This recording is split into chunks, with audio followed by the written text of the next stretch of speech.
Hi, hello, welcome back, Doodle Crew!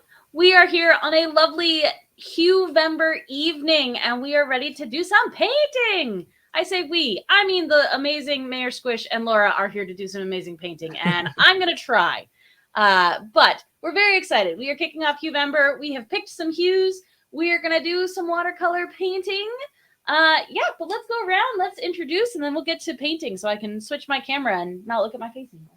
So, Nicole, hi. Who are you? Where can people find you?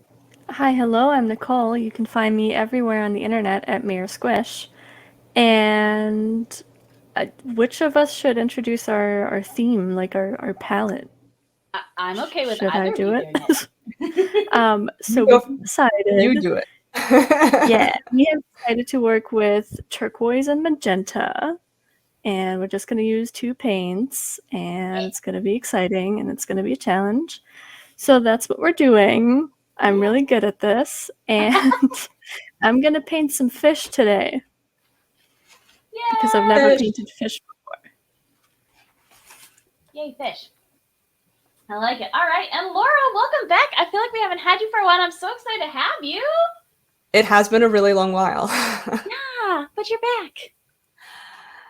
Yep, you can find me everywhere on the internet, just Laura Charles Art. So that's where you can find me. Yay! And I'm excited for today. I've been wanting to do a Hue-vember or just a hue-based. I think you did it like a year ago or something, and I was super jealous that I wasn't on that one. Yeah, like, it's interesting to me because we've done some of the specific like color palette ones, but it's always been, I've at least always been doing digital art for those. So this is going to be interesting to work in the traditional medium. Yeah. All right. Let me tilt this bad boy down so I can focus on my paper. Woo. Sorry for the earthquake. Hee hee. I'm going to switch over cameras. Very smooth. Oh, that's my microphone. I was like, what's in my way? This is good. There we go.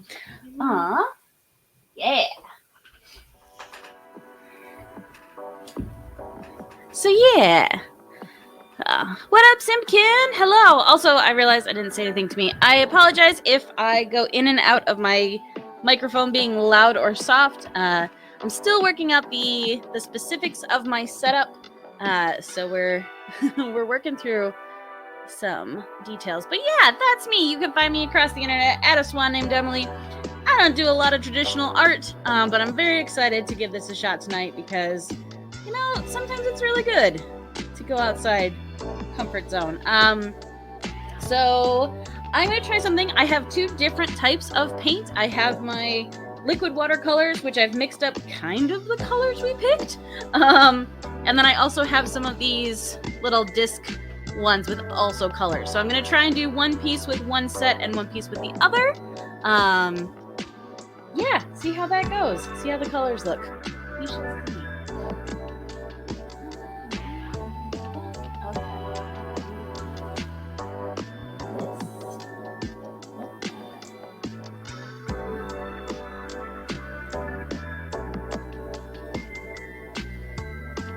So what's everyone else painting? Nicole, I'll give you one guess what I'm doing because I was nervous. Are you drawing pretty girls? Yeah, I am. I'm okay with it. So I've got 2 ladies with pretty wavy hair. You can't see any of that, but there you go. Yeah. Yep. I'm going to try my hand at a landscape, and I'm probably going to start a pretty lady to work on while I'm waiting for said landscape to dry. Because there will need to be some drying in this at some point. Yes.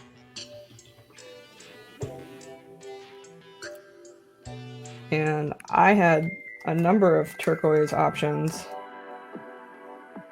And I might actually try 2 different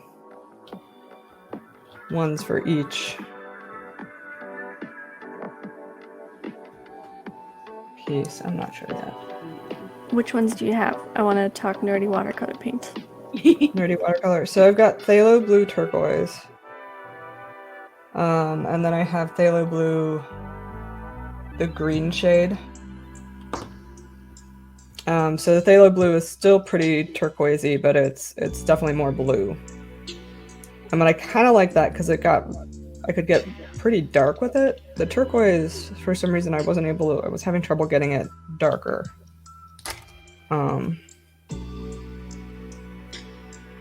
You can see I played around a little bit the other night. I was just like doodling some things. Ooh, I like it. Yeah. I love when you do, like, they have that beautiful creepiness. Some of your girls do. I think it's because they don't have, like, eyes, but I love them so much. I love them so much. It's funny. I've been getting into this habit of leaving the eyes until last, kind of, to like really get into them, and sometimes I'll get to that point and I'll be like, you know what, I kind of like it. I'm just gonna leave it. Yeah. Okay. Yeah, let's see how this one turned out. Oop, she's dry.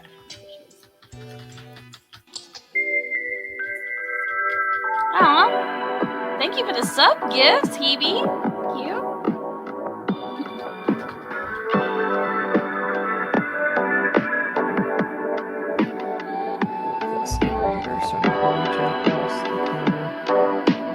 The things I'm not thinking about when I'm setting this up.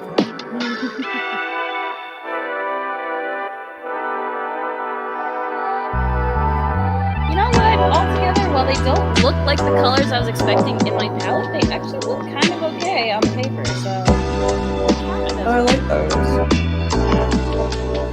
I really do like again, not that you couldn't get it from like the hard disc watercolors, but I like the incredibly thick nature of the liquid watercolor. I think it's because it makes more sense to my acrylic brain. Yeah, you can really get a lot of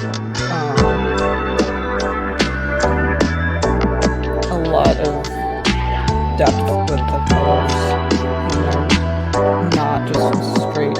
Sometimes, like, I've got them dried in my little travel case, and I do like that because it's really handy. But sometimes I wish it takes a lot more effort to get the super dark colors. Even though, I mean, they're nice quality, but it just doesn't quite do the same thing.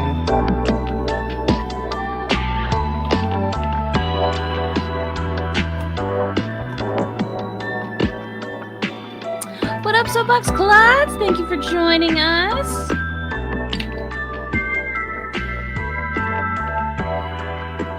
Telling you, one of these painting streams, we're gonna make you come on and paint some minis with us. It's gonna be a thing.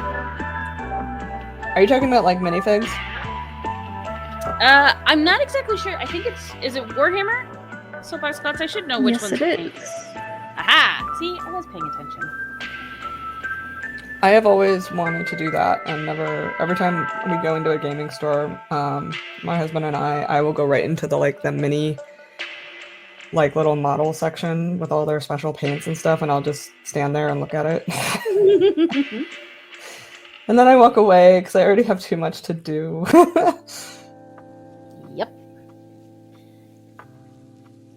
Nope, that is one where I have a friend who paints them and does a beautiful work. He was doing a whole series of Marvel ones, which was very cool. And he was like, yeah, would you ever want to get into it? And I was like, honestly, between the shakiness of my hand and my lack of detailed dexterity, I don't think I could do it. Like, I think it would make me insane. More insane. So...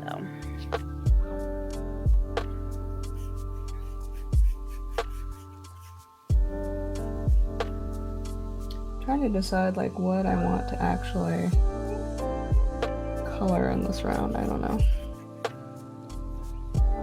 I'll do.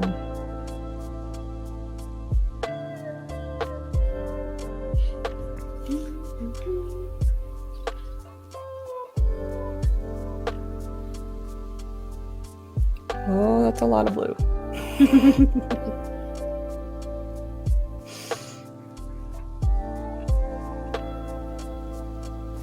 I really like the mixture of the two colors, because for me it's like a super, super dark blue.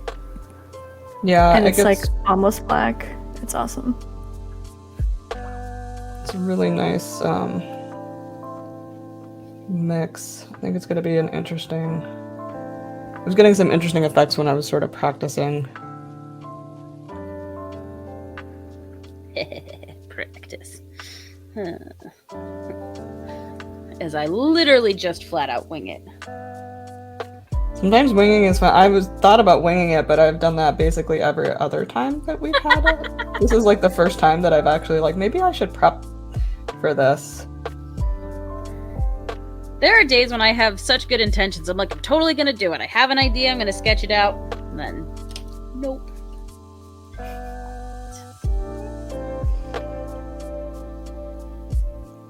Actually, you know what? Haha. So I'm gonna apologize if my camera gets a little bit shaky. No, you know what? Actually, I'm gonna gently erase and hopefully not shake the table too much.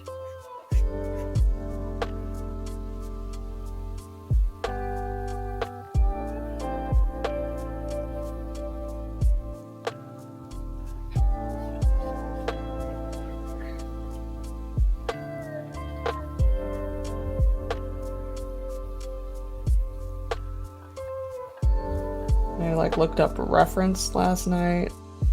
I was really proud of myself. Aw.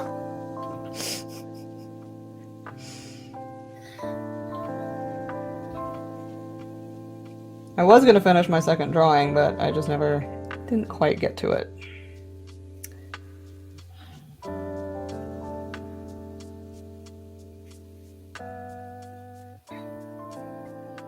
Yeah, I had all good intentions of doing more drawing today, and it did not happen. It sounded like you had a really busy day. Yeah. It's been... good things are happening, and I'm definitely excited about projects I have going and all of that, but it's been a lot of brain as of late. Yes. And, you know, I think those are ones where I'm just like, I'm not physically tired, so why would I be tired? And then all of a sudden it catches up with me, and I was like, oh, that's right, because you've actually been pushing really hard. Even if you haven't been physically hurting yourself.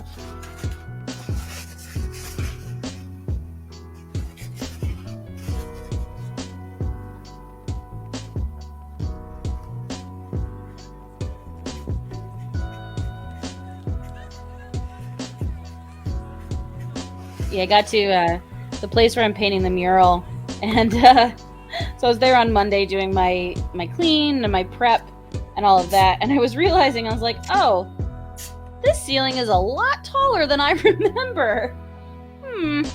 So there's been some creative ladder usage to get up to reach some of these higher spaces, because it is not small.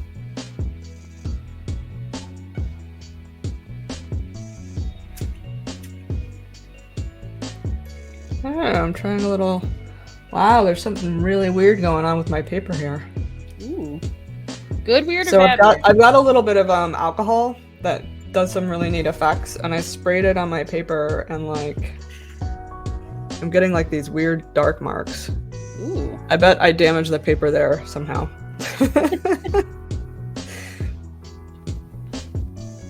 Probably erasing too hard. Oh, yeah. Oop. Oh no, your camera went out of focus. Come back, Laura's camera. There we go. It just needed a little help. There we go. I think it can't quite see the paper. Yeah. The paper is nothing. Oh.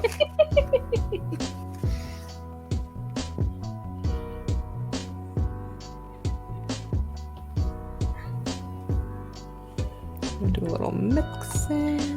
Well, Simkin, I'm certainly not an expert when it comes to anything watercolor, but I know, much like streaming, much like any type of art, starting with an inexpensive supply isn't a bad way if you just want to test and kind of get into it. There's nothing wrong with that. And then if you find it's something you love or want to invest more in, you can always go back and purchase nicer equipment and build up from there. But that way, in case it ends up being something that you don't fall in love with, you know, you're not out crazy money. I always start with cheaper supplies when it's a new kind of media. Partially because I'm cheap. Yeah. And art supplies are really expensive. They are. They're really expensive. Like, it's always baffled me as, you know, it's like, I feel like this is disproportionate to the people who create art and the amount of money we make. Yeah, and like,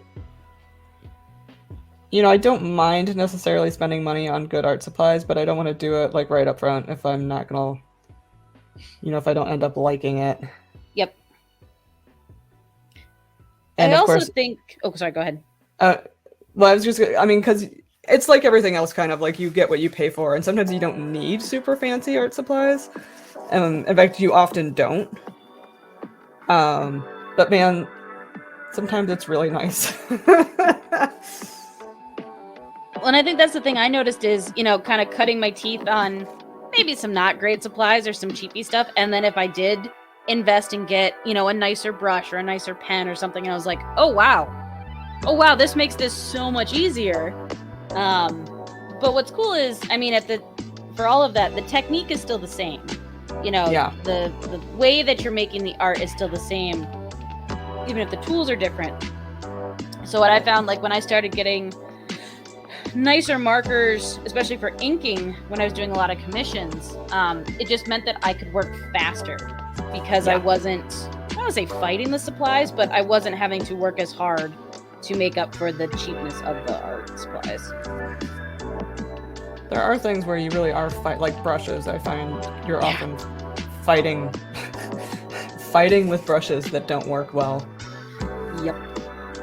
I will paint all day with cheap paints, but brushes, that's one of those things that I'm like, yeah. But I typically, again, if it's not something I'm really sure about, I start out cheaper. And even now, some of like my favorite brushes that I'll use sometimes, like this is one of my favorite brushes right here. I use it all the time. This came in like probably a $9 pack for like 6 brushes or cheaper than, I don't know, it was a really good deal at like Michael's or something. Mm-hmm. It's not a fancy set. And I don't know, it's flat. It's like just the right size.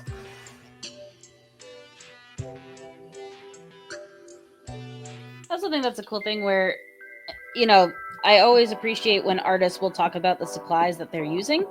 But a lot of that is very much what works for them, and that may or may not work for you.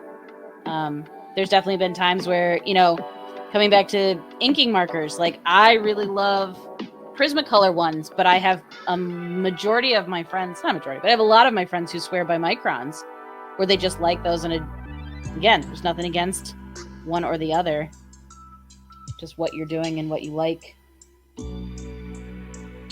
Yeah.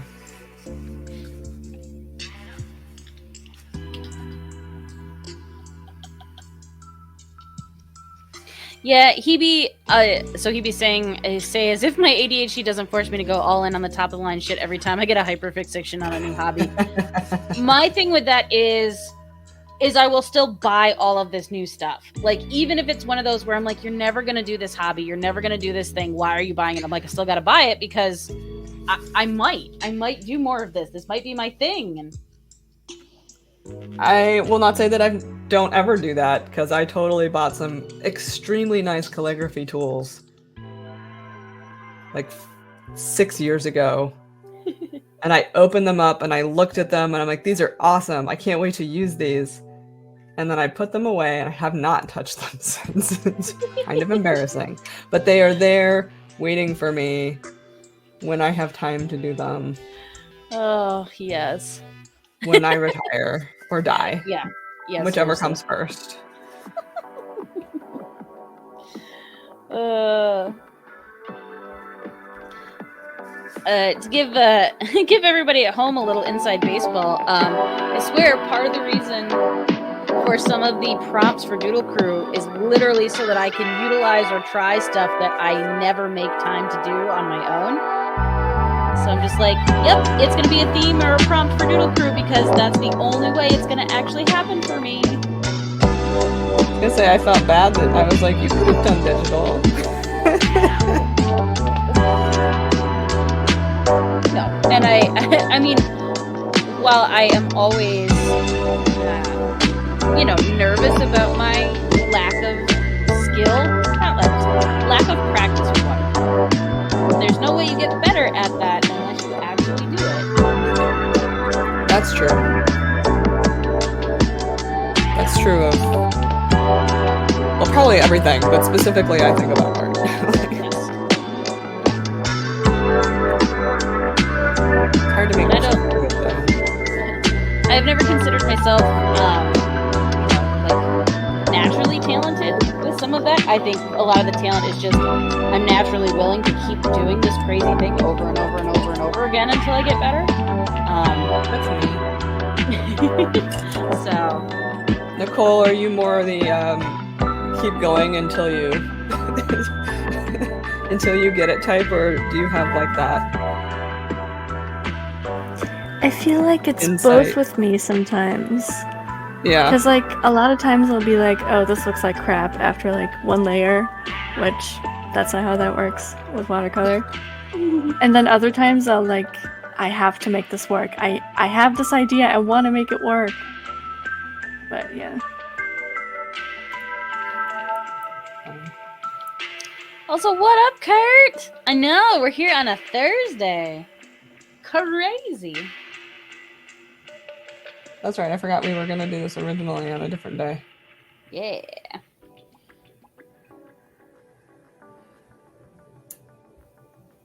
But also, really, what is time? It stopped existing about 2 years ago. Yep. I think. It might be 3 now. As we I said, don't know. time does not exist anymore. Oh, God.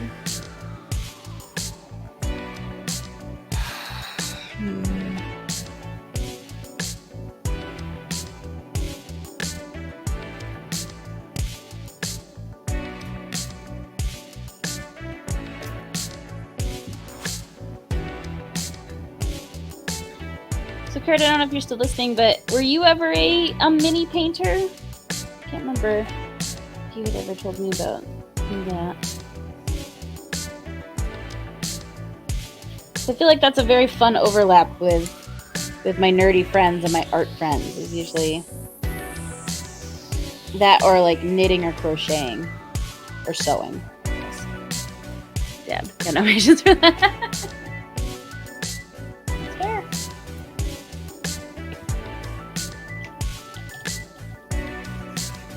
It's over here and dry.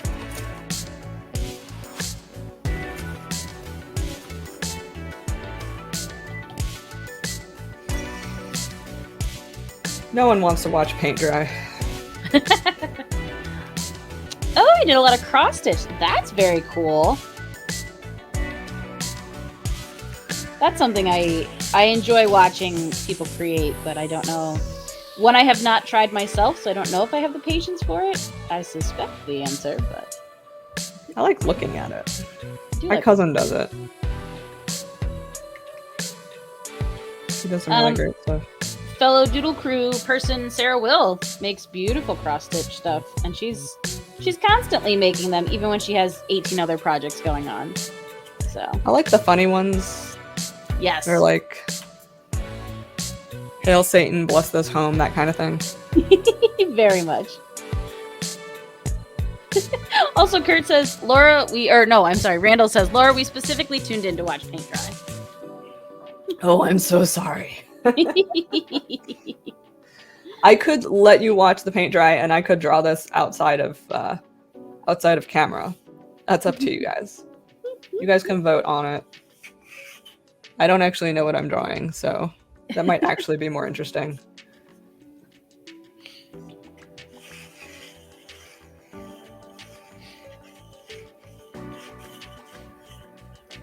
Yeah, when I was recovering from surgery, in high school, I had a friend who came over and taught me how to knit, and that was very much the same. I found that to be very, very zen and very relaxing.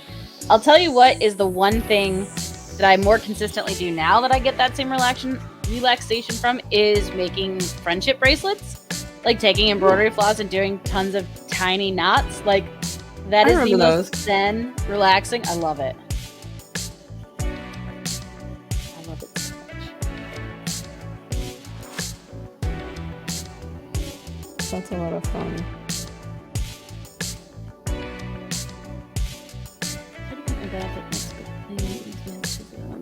Color should be going on.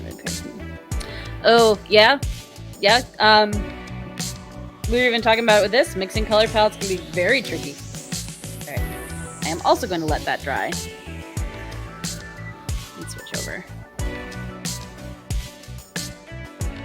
The only thing about watercolor that is like... I think that was one of the things that I had the most trouble getting used to from oils. Was I can't really... There's only a certain point where you can work, you know, wet. Mm-hmm. The camera's breaking. I think my light might be too bright.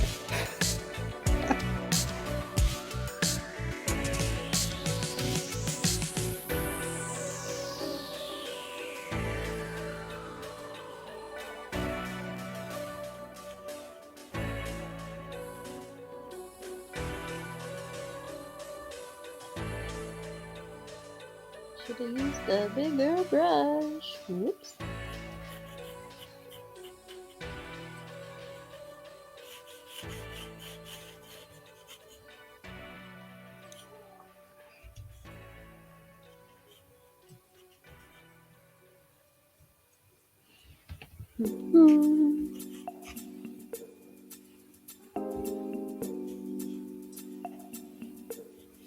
I feel like there was one day for a Friday stream where I was just like, I don't know if I feel like doing drawing today. Maybe I will just, you know, make friendship bracelets.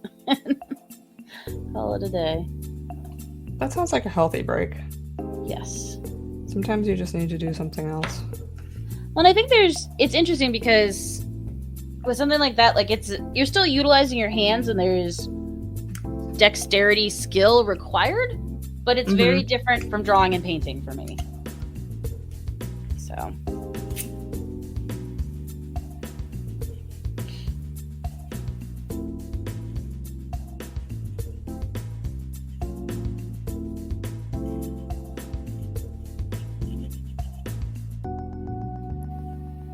I'm trying to think what I would do. I'd read a book. People could watch me read a book. That's my only other, like, even remotely nerdy hobby right now. Is reading. I need something else. I need some kind of, like...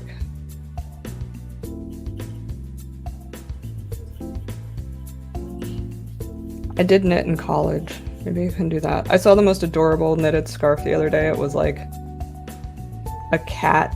It was like a rainbow scarf, and you'd roll it up and you'd shove it in a cat that was at the end of it. And then when you unrolled it and wore it, it was like a cat vomiting a rainbow scarf. It was great. I love it so much. Yeah, I kind of wish I had.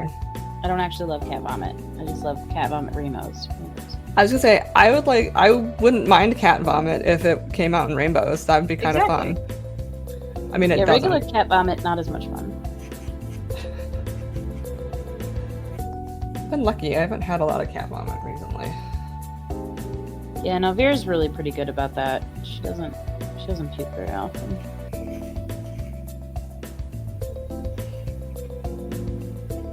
Mine just gets her claws stuck in me. So Nicole, tell us about the new kitten that was it your cousin? Yeah, my cousin got a little kitty. Little baby. Yay. What kind of kitten? Just a... Okay, I have no idea about cats. She's It's okay. white I just need like a physical description. Yeah, white and ginger. very cute. Oh. And apparently one of her other cats really likes to cuddle with her. So it's just adorable. How old is that other cat? I don't actually know. So my cousin likes to rescue cats. Oh, okay. Yep. So a lot of times maybe it's not super certain. Yeah. No, absolutely. Especially if And they that came other in as cat- strays. Right. And that other cat was like her last one, the one that she got most recently before the little kitty. Mm-hmm. So I actually haven't seen either of them yet. So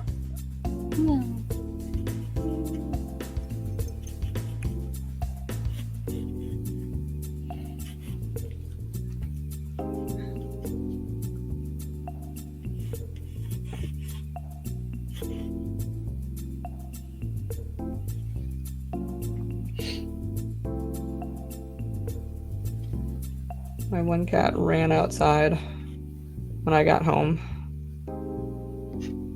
I was like, don't you want food? No? Okay. Later.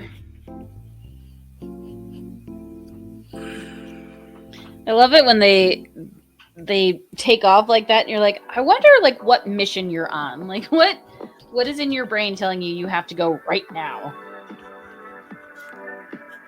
That's a good question. I don't know what they think. I kind of don't want to, because I'm pretty sure it has to do with like world domination. Yeah. But like crazy. They'd come up with crazy plans that would never work.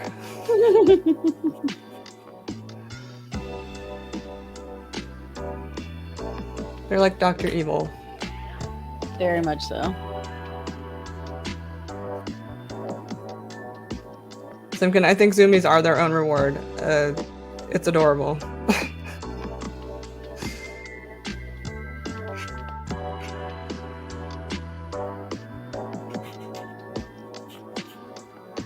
this is nice.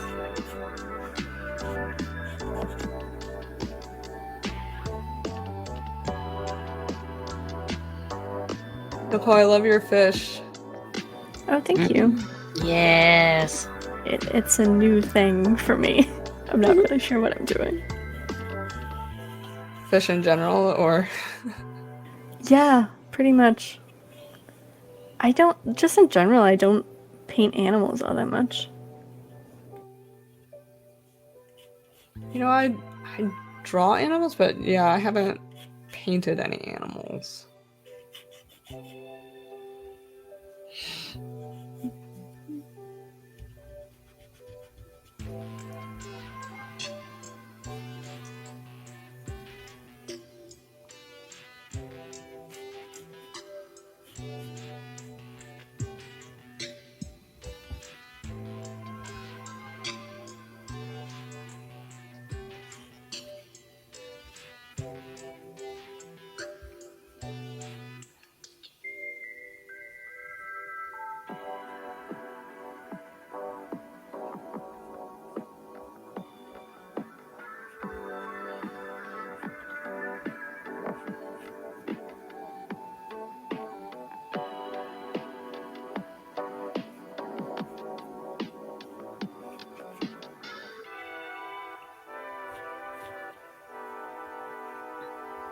It's funny, I realized that, again, working in a medium that's not my normal one, there's a lot more concentration, which equates to me being a lot more quiet as I am doing this, but...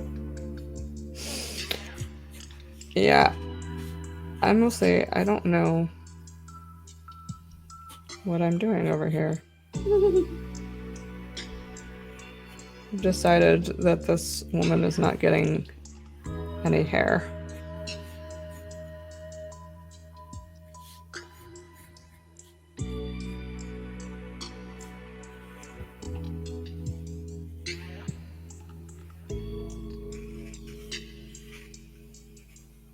I feel like it. That's actually unusual for me. I'm usually really big into the hair.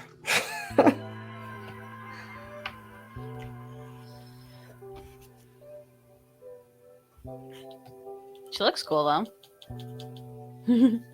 Guardian Randy says, make her an android. She has a very... I am kind of actually doing that. I'm like... Yeah. I like it though. Of course, now looking at it in the camera, I'm like, it's all crooked.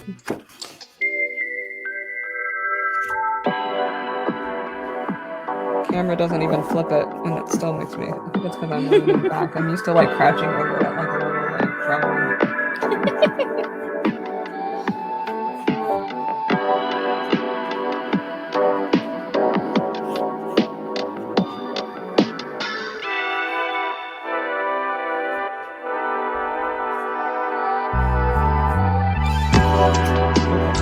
Put this over here.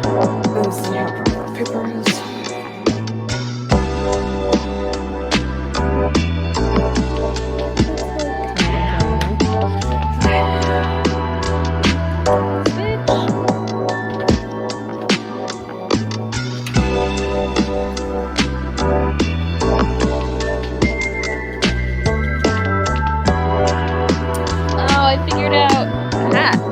What these colors make me think of. It had been bugging me. Like, it reminds me of something, but I can't figure it out. So for this one that I'm doing, let's see what. If anybody read the newer Vision comic, where he has a family,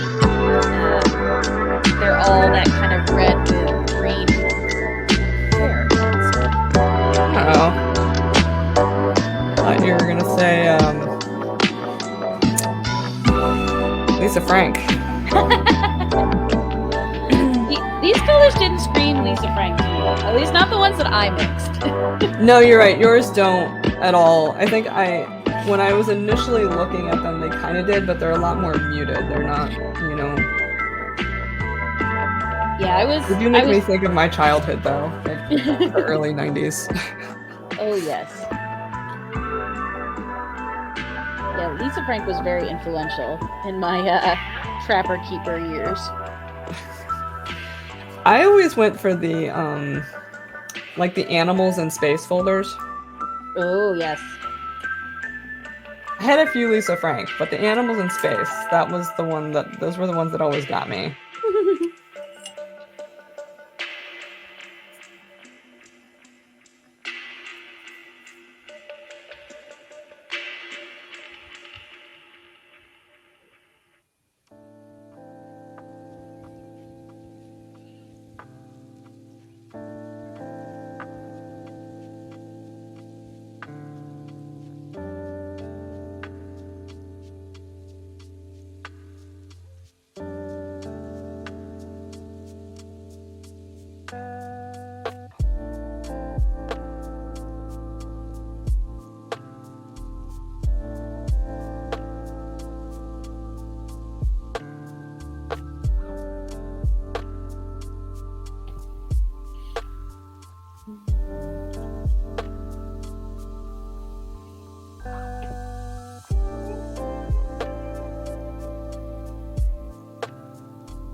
This is unusually quiet for us.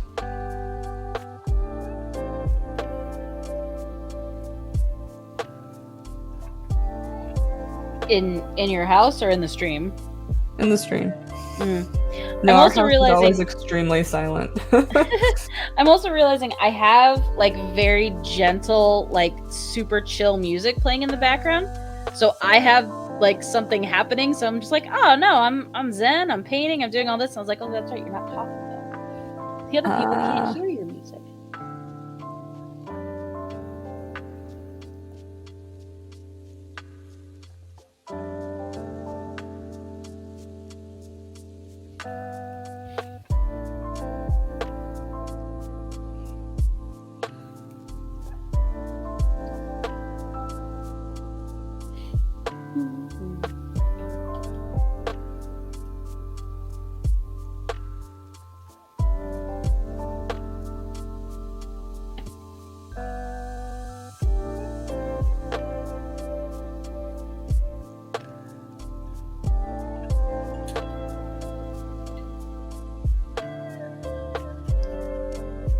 I was like partially because I'm painting her face, or the faces on both of them, and I'm just like, I really don't want to mess this up.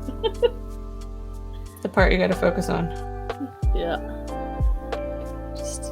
Well, I'm also, again, because I don't plan things, I didn't really think about my light source, so I'm having some fun, like, playing with that, but there's also, like, trying to keep it any consistency at all as I'm doing it. I might have to go in later with some gouache and make some adjustments here. Okay. I think that was something, and I'm pretty sure Nicole and I have talked about it on the watercolor streams we've done, where there was a part of my brain, and I don't know if it was from like teachers or just what I picked up from other people, where it was, you know, there was only one way to do watercolor correctly, and you had to have it perfect the same time, like you couldn't work back into it and blah blah blah and all this, or use different medium. And I was like, as an adult, I'm like, that's really not it though. Like you can kind of do whatever you want with it, and it's okay.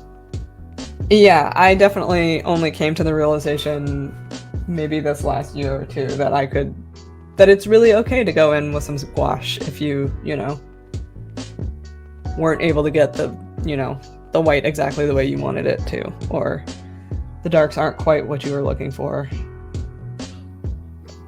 or whatever reason you have to go back into it. There's nothing wrong with that. I think it's funny, there's kind of these like almost subconscious rules that we had for how it was, you know, how you could create art in this medium. And it's like, it's actually just bull. It doesn't mean anything. Well, I mean, I don't think it's necessarily like just out of nowhere. There's definitely like, I'm part of this oil painters group on Facebook that I continue to stay on because they have really great, just really good like scientific information. Mm-hmm. However, they are the most rigid group of people I've ever met. There's only one right way to paint, and they're extremely, you know, militant about it. And they also, like, if you don't care that much about, basically their end goal is to make things as archival as possible. Okay. Which I have a deep appreciation for. It's a constant battle with me to like not, I don't know, to not get so obsessed over that part of it that I forget to actually enjoy my painting. Right. So it's something that I personally struggle with, and they just kind of fully embrace it, and they're like, no, everything has to be archival. If you're working on anything that's not, then you're wasting time and space. And they get extremely angry when people are, I don't know, it's a very kind of angry space, which I find is really interesting, you know. Sometimes I do feel like leaving, but then someone will post something interesting and I'll be like, well, I don't know if I would have saw this anywhere else. Well, and I think as long as you aren't letting it diminish what you like and how you like to paint and what you like to do, you know, there's nothing wrong with kind of seeing that part of that world. Yeah. And I think it makes me appreciate more flexible viewpoint. Yeah.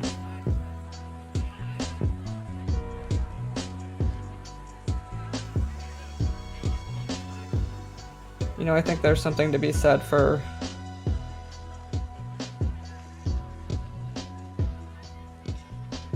beauty and art being like ephemeral in a way. Mm-hmm. And not that I want my art to disintegrate, you know, in 20 years, but what's the difference between, you know, is it really going to make a huge difference between 200 and 300 years? Or, I mean, I'll be long dead. And likely anyone who purchased my painting will be long dead. So.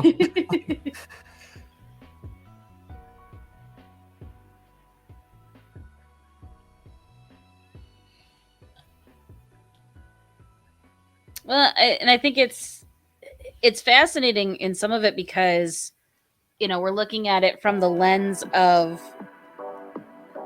painters of long gone, you know, and the fact that they weren't using archival things so that their paintings do start to deteriorate and need to be rehabbed and reworked or are just lost. But there's also, you know, there's an interesting new digital component to that where, all right, so if the painting itself deteriorates and it doesn't exist anymore, but you still have these beautiful high resolution pictures of it, you know, does that diminish the artwork itself? Or, you know, I'm just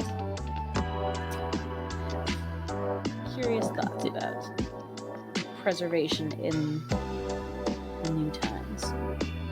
Yeah.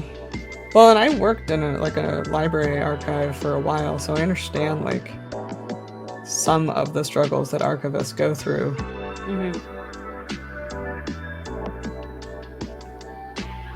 But it's kind of like trying to stay young forever.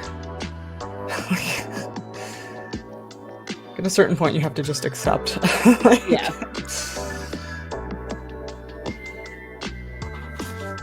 The fine art community. Yeah, it's it's definitely not one I've ever felt comfortable in, because I don't think I've ever really I've never considered myself a fine artist. I have done fine art, but yeah. I dabble. Oh, soapbox. Yeah, the pretentiousness is crazy. And actually, a lot of fine art is like, the more I read up on it, Simkin, I forget what I was talking about. The more you read up on it, distracted me. Oh, the more I read up on it, the more I realize that a lot of like fine art market and that kind of thing is basically like a wealth haven for rich people. Yep. Which is kind of like depressing, really. It is.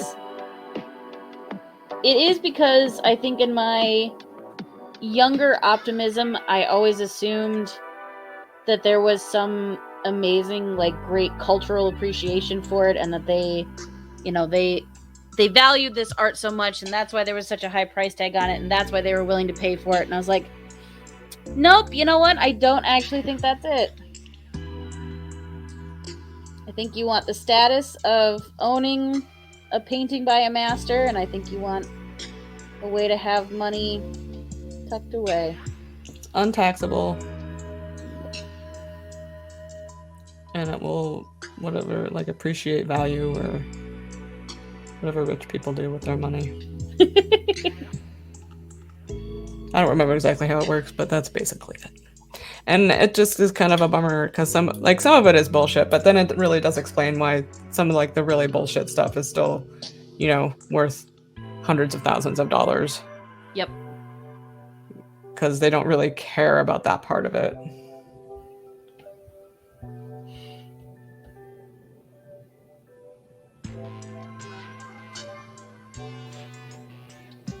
Oh, yeah, potato face Jesus. Literally, I feel like that's the that's the poster child for, oh, you tried. But also, I love, because that's just the, like, this is why you hire professional artists. This is why you pay artists. What to go for?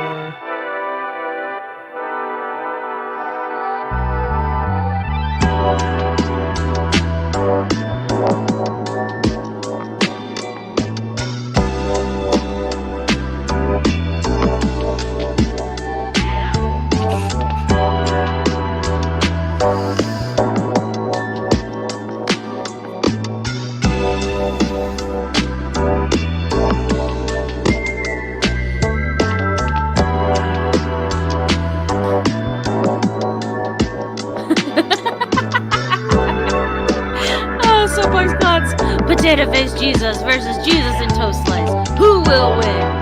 I feel like that's a epic rap battle. So, Box, is that like the actual pieces, or is that the NFT versions of them?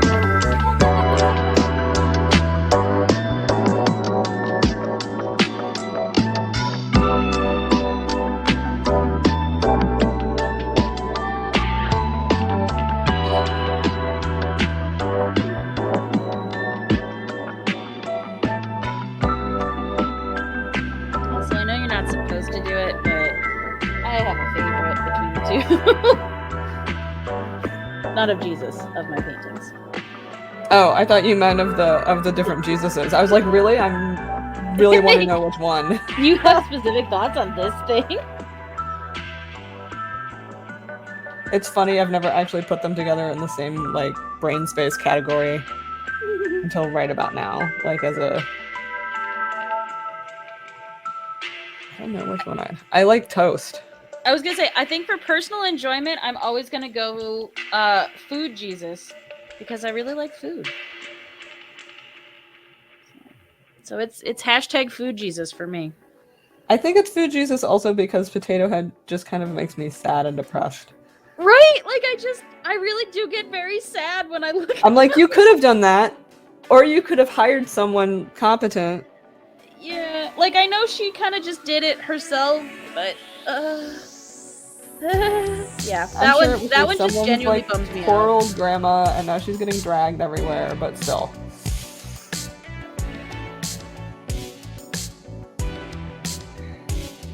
Maybe she was a terrible grandma. I don't know. I've met some terrible grandmas. Yeah. I was very lucky. I had 2 really great grandmas. That's true. My grandmas are pretty great. We're pretty great. They were very different, but they were pretty great. So I got very lucky.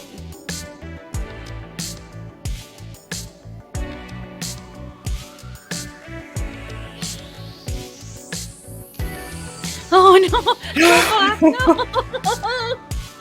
Like when your grandma puts your laptop in the dishwasher because it was dirty. Oh no! Speaking of grandmas being crazy, not crazy, just startling. There was one Thanksgiving where, so my mom usually took care of it, but my grandma obviously would always help and everything, and it was a whole thing. And I just remember, I was pretty young at the time, like turning around and watching it happen. And grandma went in and she reached into the oven without any oven mitts on or anything to like pull the turkey out. And I just remember like everything moving in slow motion and the fear and the panic and the insanity. And the only reason I talk about it with such candor is because we had not realized, but our oven had died. And so it wasn't hot at all, but it was that like, this could have been so much worse. Oh my gosh. Yeah, that's what, also when we realized that potentially there was a little bit of Alzheimer's happening. But yeah, that was always fun. Yeah.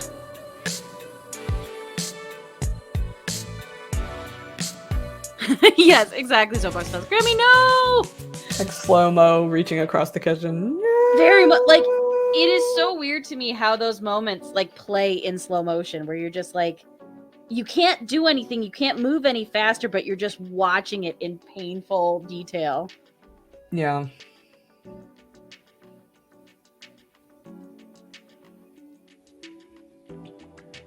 Yep.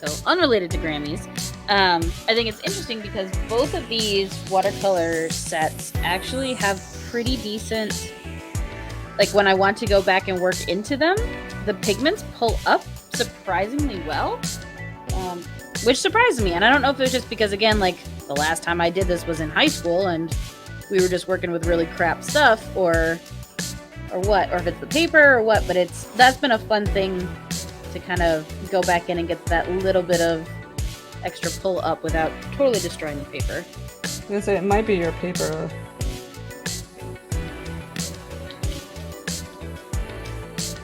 Funny, I don't think about paper probably not as much as I should. I think like all the really good watercolorists I talk to are like, paper is everything, and I'm like, yeah. Yep. Like that's funny. I feel like I've heard that before.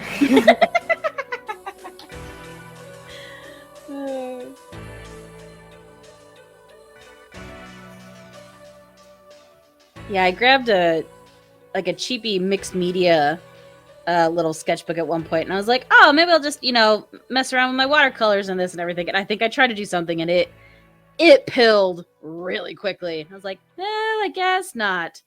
Like it took markers beautifully, but it was not feeling the water.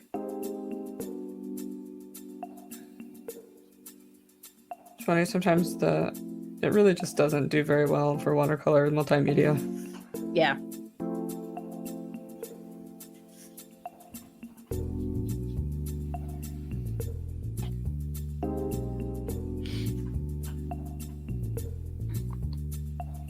Okay. I'm very carefully taking a drink out of my water bottle and not out of my paint water.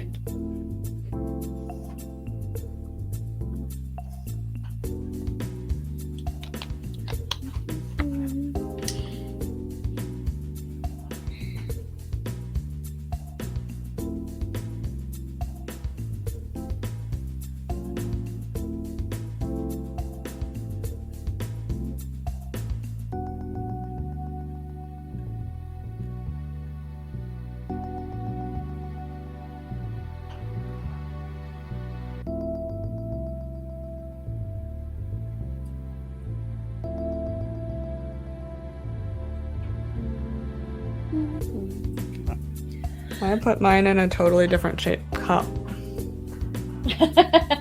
Yeah, I specifically got a water bottle, and then a cup. Oh.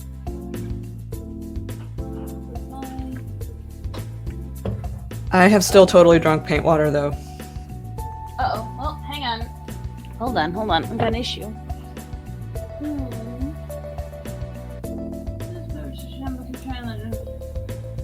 Yeah, stream doesn't look okay. Looks like it stopped. Alright, I'm going to... Oh, nope, maybe now we're back. What happened? It said we stopped being live for a little bit. But I think we're back.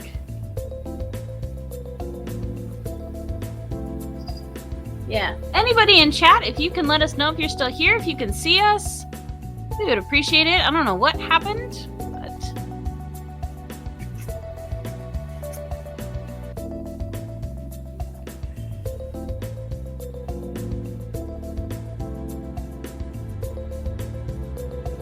Simpkin just said goodbye. Okay. Well, that came through. It looks okay again, so we can go with it. The fish looks so cool. Oh, thank you. Hey. Okay, let's see what we know. Cool, thank you. Yeah, that was weird. Just blipped. Okay. So.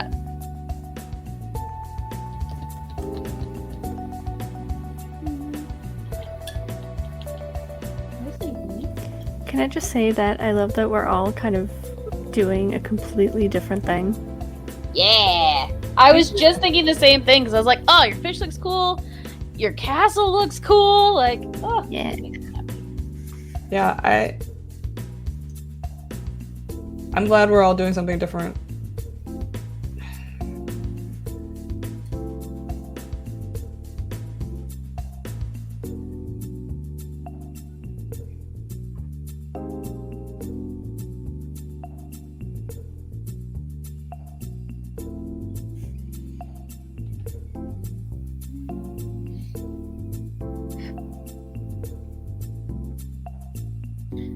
So I try and get little hairs out of my paint. I'm like, is it paintbrush hair? Is it cat hair? Is it my own hair? So hard to tell sometimes. It is.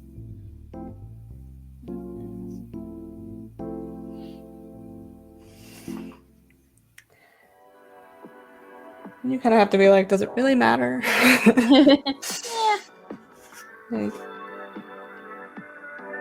the one thing that I can always say with certainty, it is never my husband's hair. But he does rock a really good bald head. He does. He's got the good head shape for it. Well, and when his beard is, like, when he's got the full-on beard, it could be his, I guess.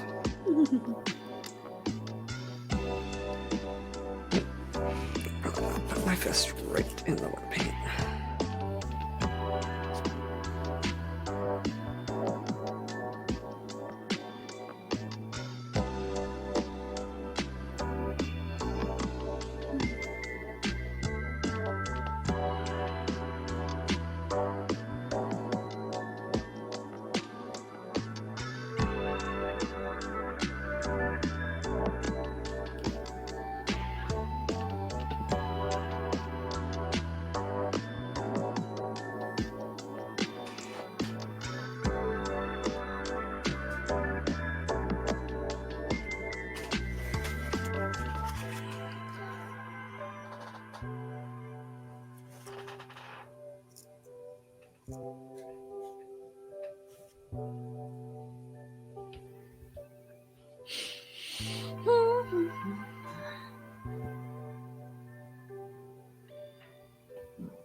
Oh, I can hear my cat meowing. She's ready for her dinner. Is this the claw attack one, or is this the adventure cat? This is the claw attack one. The adventure cat is outside because that's where he wanted to be. So, who am I to argue? You know, I call my claw cat the dumb one, but sometimes I do wonder about my other cat.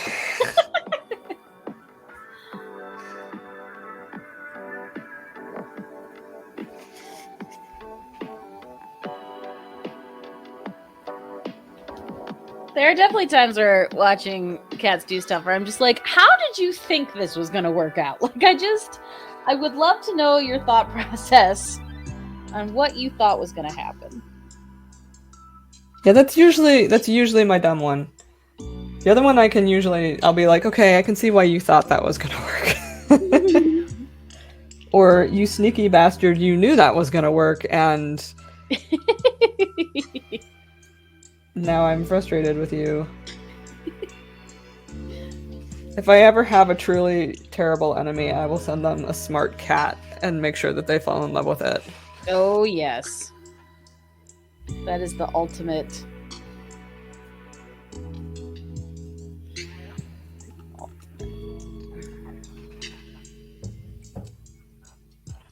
It's really the worst.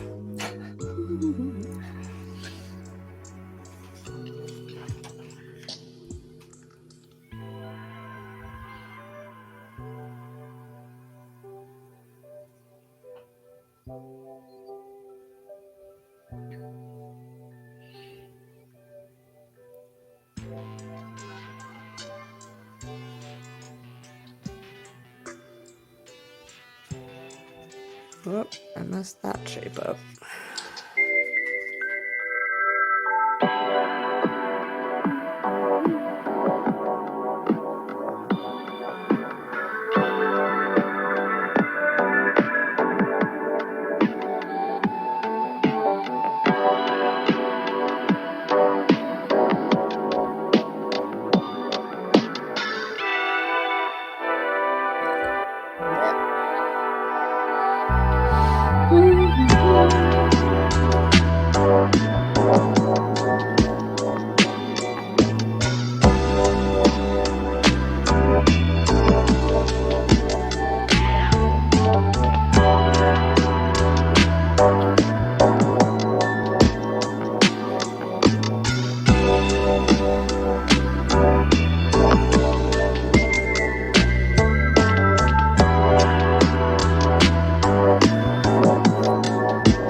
me anyway.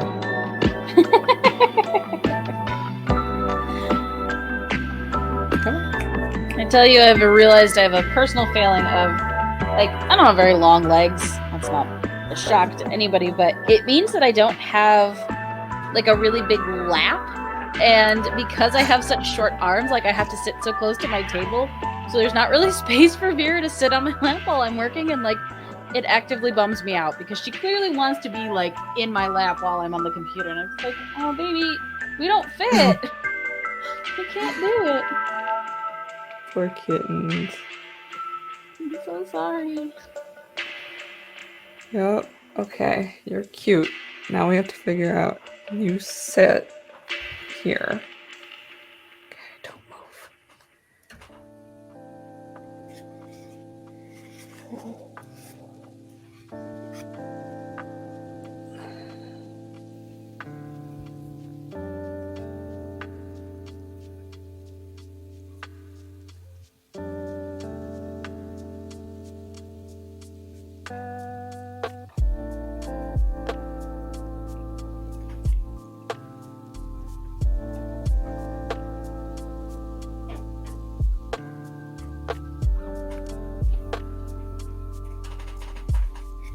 On the upside, she stopped meowing, so...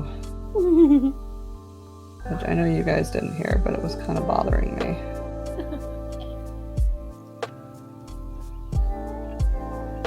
No, like, you sound fantastic, though. That mic is awesome. Oh, nice. Good. I keep leaning in towards it, and then I'm like, am I too loud? I can't tell. But I'm glad we finally figured out why it wasn't working. Yeah. So in case anyone's wondering, I had it backwards. This mic had a front and a back, which I didn't realize. So I kept trying to talk into the back of it and wondering why it wasn't working. I was talking to a friend of mine who's really into audio-visual stuff, and he's like, well, are you talking into the right end? And I'm like, what are you talking about? It's a microphone. Of course I'm talking into the right end. And he had to explain the whole thing to me. I was like, well... And I looked, it actually has a label on it too. It says back on the back, but it's really tiny. And if you didn't know it was there, you wouldn't think to look for it, in my defense. Yep. One of the ones that I started with, I assumed that you talked into it like normal. And it was like, no, it's one of the ones that hangs and you talk around the side of it, not directly into the end. And I'm like, okay. Yeah, mine hangs. It bothers me though, because like I'm pretty sure you should be able to like still angle it a little bit, and mine just doesn't. Like it just falls. But maybe that's what it's supposed to do. It seems like a poor design if that's what it's supposed to do.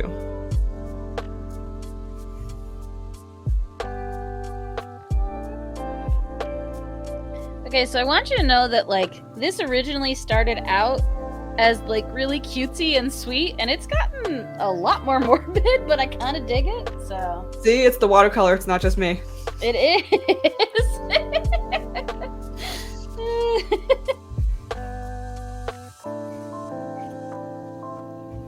I mean, it is a little bit me, but also it's the watercolor.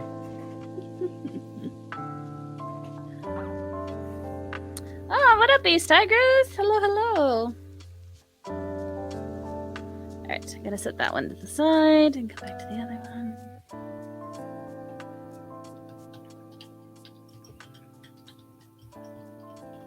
Wow, thank you for coming. Yeah, I was getting updates that the penguins are playing. Ace Tiger says, artist looking lovely all around. Thank you.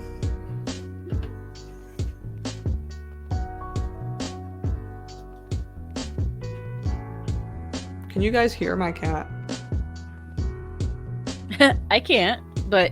Okay, good. I'm just curious how good the mic is, because she's like right next to my face. So...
think my cat's confused. She knows that I'm talking to someone that's not her. But she doesn't see anyone, and she's clearly jealous, but I don't think she doesn't know what she's jealous of. She's having a lot of feelings. She is. She's having a lot of feelings, and she doesn't know what to do with them.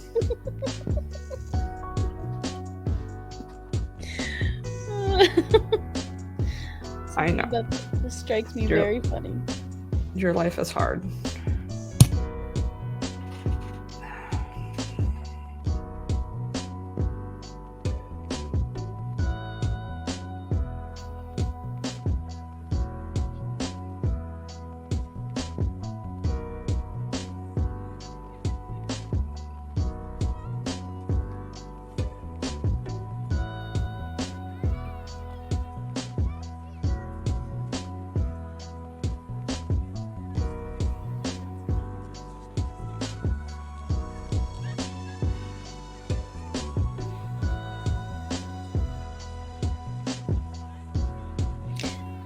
So I'm realizing, like, I just had a thing pop into my head, and in true me fashion, like, it's a multi-tiered ridiculousness that my brain did, but are either of you familiar with the first Bridget Jones's Diary movie?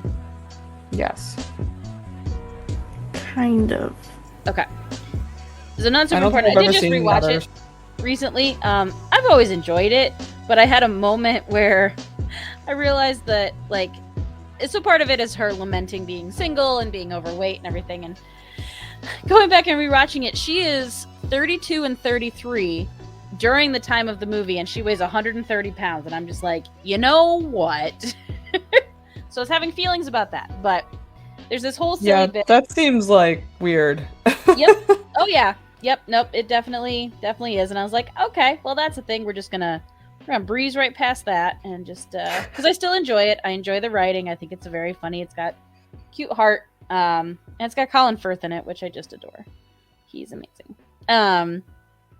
But there's this very funny thing between her mom and her aunt, where they're talking about how, the gravy needs sieving, and the one's just like, well, just stir it, Una. And so I have that playing in my head. That's all set up to the last time I was using these disc paints with Nicole, and I was like, man, the pigments really aren't doing that much. And she's like, yeah, you have to soak it. And so in my brain, I'm just like, just soak it, Emily. And so that's my long-winded what's happening in my brain right now. I like your brain. Thank you. Me too.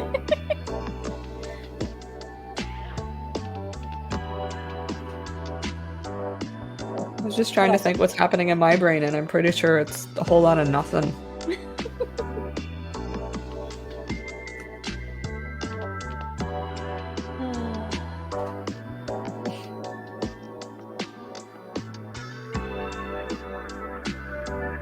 It's funny to me as I, realized talking to other people and telling them scenarios like that. And I was like, yeah, but this is just, this is what's happening in everybody's brain, and kind of getting the looks where I was like, is it not?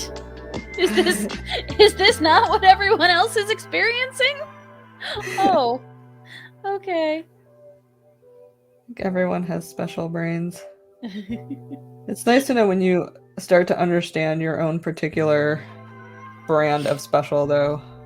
Yes. I feel like it makes things a little bit easier. Or starts to, anyway.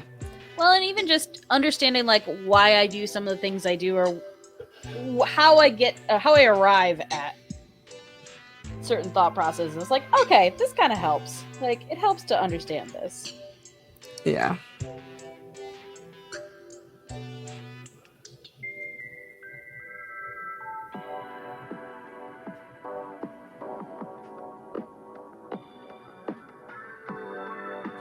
I'll say that's one thing I'm enjoying about getting older.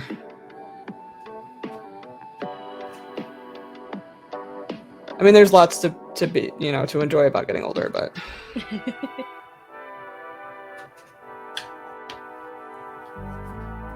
there's lots to not enjoy about getting older. Oh my gosh. I was climbing up and down the stairs in the stairwell, painting the mural the other day, and it was like just listening to my knees. And I'm like, this is such a horrible sound. What are you doing? Yeah. Yeah, I think that's probably one of the harder things for me is the aches and pains. Yeah.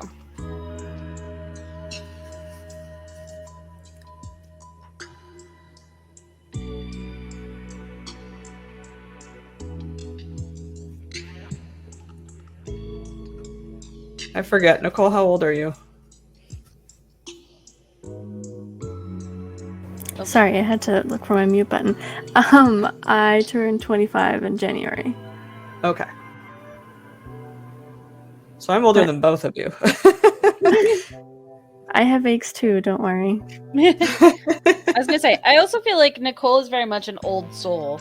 Because there are times where I feel like we're talking and she's just like, yes, Emily, but why are you being this way? And I'm like, I don't know. I don't know what I'm doing. She's like, okay. That's okay. I'm like, That's not true. no, you're always very supportive and you're very kind. But I often don't know what I'm doing. So why? Aw. Yes, but she's our baby.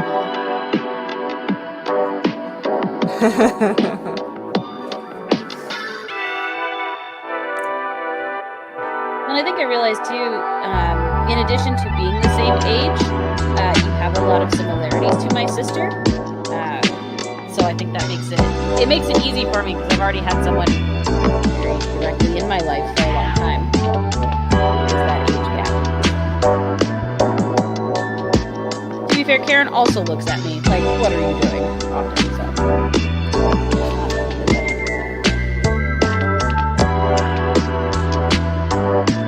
I think you're close to my sister's age. I turned 35 this year, I think. Pretty sure I'm 35. Yeah, I think she's a little bit younger than you.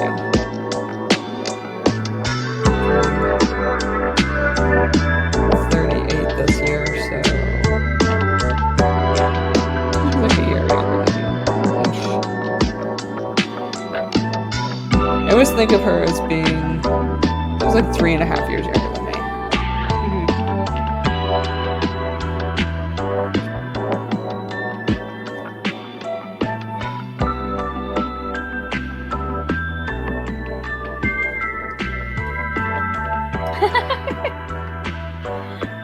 I don't think you're a man-child at all, Soapbox Clouds. Well, I do. I'm withholding judgment.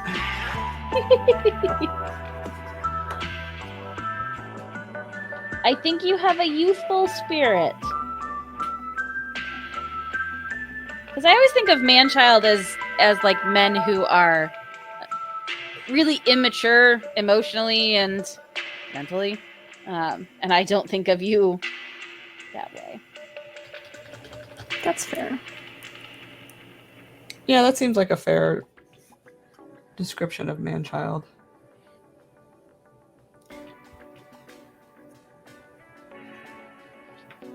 Oh no, why'd I do that? No, why'd I do that? Oh no! Because Why'd I do any of these things? we're an hour and a half into stream, and this is the time where you're just like, I'll just touch it a little bit more, and then you're like, no! No, come back. That rag is totally soaked. I've discovered the secret with watercolor to fix things is to just add more water. Just do it really fast. Add more water. They'll never know. When it all dries, it'll look like you did it on purpose. It's kind of great. Which I love. It really does look cool. It's giving me very, like, concept art for Final Fantasy vibes. Yes. I'm good with that. That looks so cool. Yeah, you're completely right. So, the Final Fantasy game that I play currently is 14, and on every loading screen, there's like slightly sketched out like landscape things stuff. And that is kind of what it looks like. Nice. Also, thank you, Hebe. Hebe redeemed Save Your Work.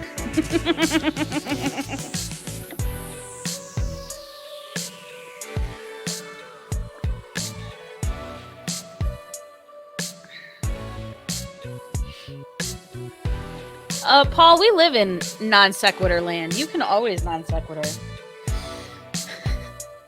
You know it's gonna make sense in my brain. That is one thing I love about talking with you, Emily, is that everything I say seems to make sense to you, and that is a rare occurrence. Aww. Or at least you pretend like it makes sense to you. You're like, this poor woman. Like, as you're saying that, I was like, I like... can't think of us ever having a conversation where what you were saying to me didn't make sense. This poor woman, I will humor her until she recovers from whatever brain seizure she's having. Oh, no. No, honestly, I think just I will out myself for this part of it. If we are ever having a conversation and I laugh and smile and nod at something that is not correct for me to be doing that, it's not because I didn't understand or don't think like oh wow, you're crazy. It's probably because I didn't hear you, and I'm trying to get my brain to catch up to see if I can figure out what you said so I don't have to ask you to repeat yourself. So, I'm so glad you do that, because I will do that sometimes. Yeah, it's genuinely, I have really bad hearing, and I'm coming to find out that some of the like ADHD stuff that I deal with actually impacts that. So I'm just like, oh, good. So it's a twofer on that. I don't have bad hearing, but I do. Things distract me, like mid-conversation. Yep. Not on purpose. I really, am interested in conversation. Just. Brain, especially if there's a lot of conversation happening somewhere else in the room.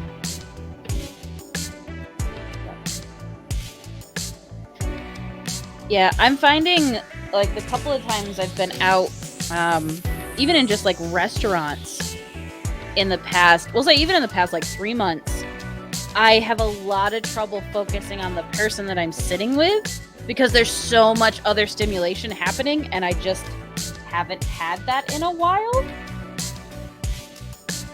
Me too. So, yeah, that's definitely a thing. I just feel like overwhelmed sometimes.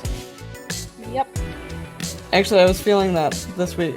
I went to see my parents this weekend, and then we hung out with some friends, which was a lot of fun. And there were people I hadn't seen in a while. And it was a lot of fun, but I got back and I was just like totally brain dead. And I was kind of like, this upcoming, I'm like, I can't do anything with anyone this weekend. I'm saying no to everything. Yep. Which I feel kind of bad about, but I'm also kind of like, I wouldn't be any fun anyway. I would just sort of not be able to pay attention to anything. And I think there's something interesting because it never used to be an issue for me, but I definitely get the burnout happens to me a lot faster. So if I'm out and I'm doing stuff, all of a sudden I will get that like, nope, that was the end of my emotional battery and I have nothing left and I want to go home now, but I can't just leave. I mean, I can, but I feel guilty doing that. But there's also part of me that I was like, is there any way that I could just like sit here and not interact, but be a part of it and just listen to everything? Because that's really what I can do right now. But I feel like that's okay. I feel like that's what I always do in every conversation.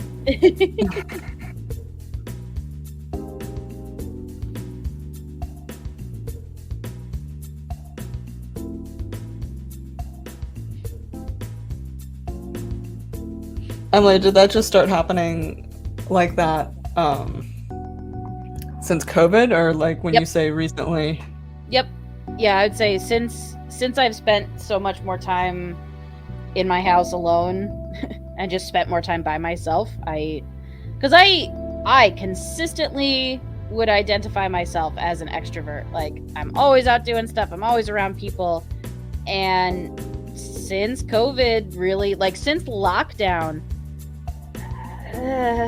my desire to be out and doing stuff has diminished significantly. So, yeah, I'm trying to reconcile that, because that's a weird new phase for me.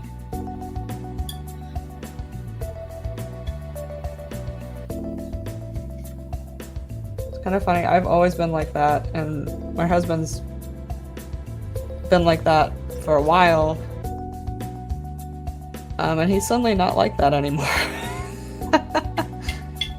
Like, he came out of COVID and he was just like, I need to be around people.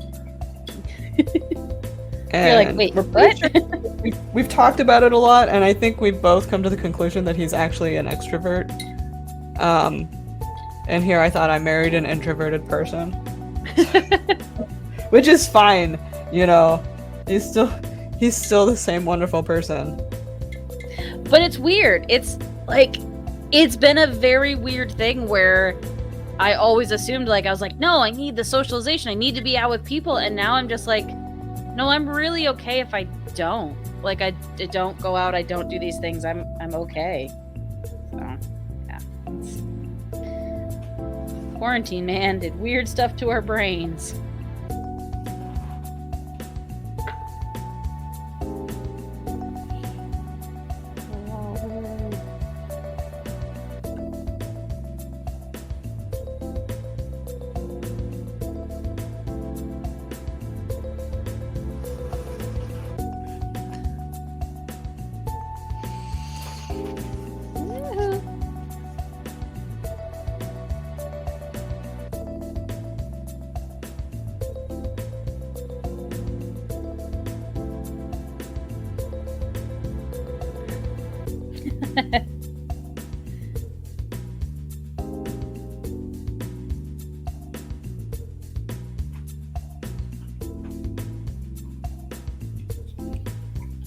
Nicole, would you say you are mostly introvert? I'm 100% introvert. I suspected.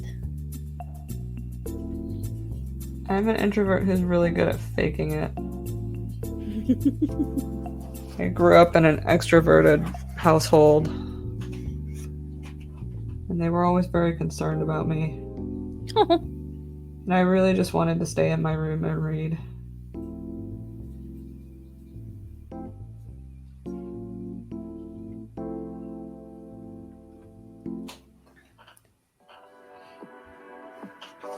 Which was nice that they cared, so that's nice. Yeah, but it's interesting with the, I appreciate that you care about me, but at the same time, like, no, but still just let me do this thing, because this is what I like. Yeah.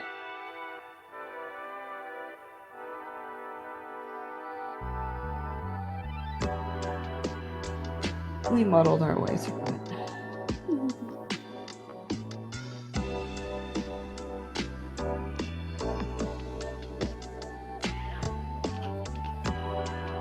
And it does make me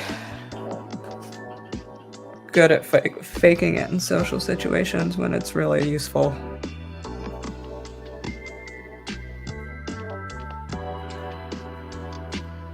Yeah, I was talking about that with the career interview I did recently.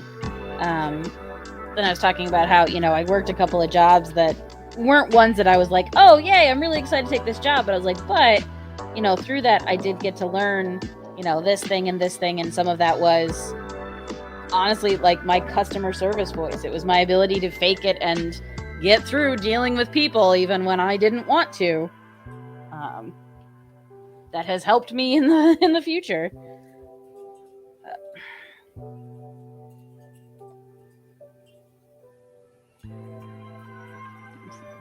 My big realization as I've gotten older is that people will not stop being stupid.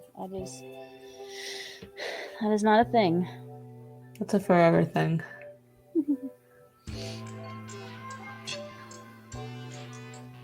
So Bucksclots, yes, it's the battery recharge, where I think I used to, at least for me, I used to be able to push a lot harder for a lot longer, and I just don't have that same stamina anymore. Yeah. Yeah, working retail is it is a very interesting trial by fire.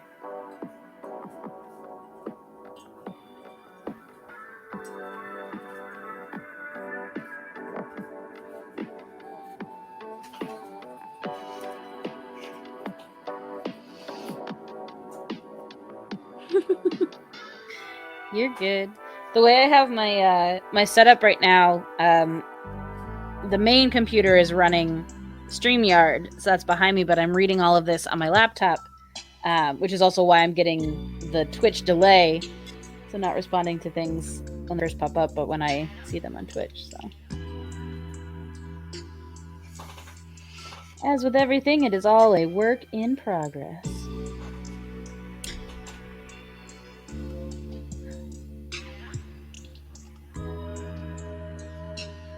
I might not actually get to work on my other painting.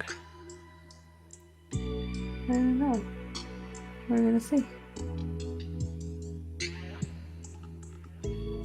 Probably just as well. I'm not sure how happy I am with the drawing. Or I'll finish this up and then I'll spend the rest of the time just trying to figure out the drawing.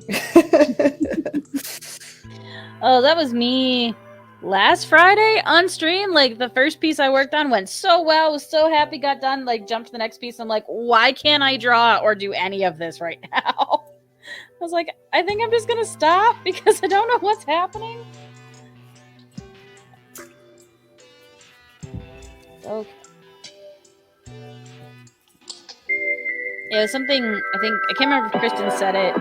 I think she said it when we were on stream for the Back to Basics one, but there is something really nice about these pieces not being for anything other than our own personal enjoyment. So I don't have to put that extra pressure on myself. You know, it's not a commission. I can sell it if I want to, but if I hate it, I don't have to keep it. I can burn this if I want. Yeah. It's a very powerful place to live. Also, I love fire. I have a whole pile of things I keep needing to burn. I need to look up, I don't know if you guys follow James Gurney at all, but he's got this very specific way that he likes to burn paintings that he doesn't want in his historical record. I don't, but now I'm very curious. I was gonna say, have you guys heard of this? I haven't. Nope. So he has, it's some sort of, it's set up with the sun somehow, like the sun and magnifying glasses and mirrors in a box, and he puts the painting in the box and he uses the sun basically, if I remember right, to just burn his paintings in a box. Does he burn them all the way down so that there's nothing left, or does he burn part of it and clean over it? Like to ashes. Wow. Which kind of makes sense, because I think if you're using, traditional oil paints, which he did for, I don't know if he still uses it a lot, but at least his older work, he did a lot of oils, which, that's some heavy metals. Like, you don't want to just go and burn that in a fire pit, Right.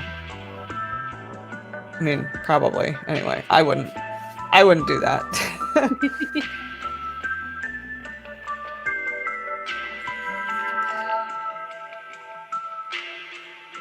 So that, when friends of mine would, moving out in college or just random stuff, and they would always burn furniture, and I'm just like, that seems like a really bad idea. There's a lot of chemicals in that we shouldn't be inhaling. I still have some friends who do that. I may be married to one of the people who still does that. Although it does happen less.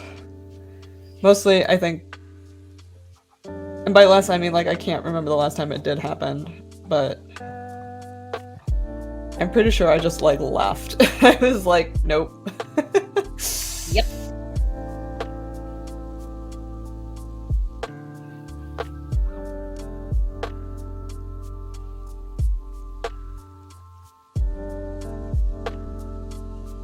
I was always curious. I was like, is this just my country roots, or Is this weird college kids or weird art kids? Like, which intersection got me to furniture burning friendship?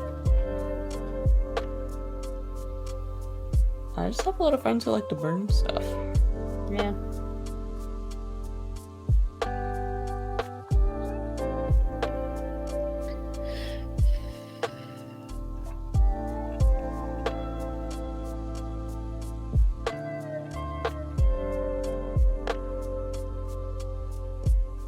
Okay, so I'm flat out just copying you, Laura, because I have not drawn eyeballs into either of these girls, and now I'm scared to because I think it's gonna ruin it, and I don't want to. And always pull it back up again. But I embrace the creepy. I think it looks really great creepy. Yeah, I kind of dig it.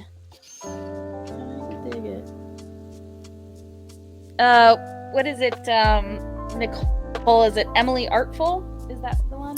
Yes. She does all the amazing watercolors with kind of creepy Yes. gothic tones. Ugh, so good. I learned most of my watercolor knowledge from her. Heck yeah. Who was it? Emily Artful? Yeah. Yeah. Yeah, she's on YouTube. She does a lot of really cool stuff. I'll have to look her up. I just kind of throw paint on there, and I think I have a couple of like old watercolor books.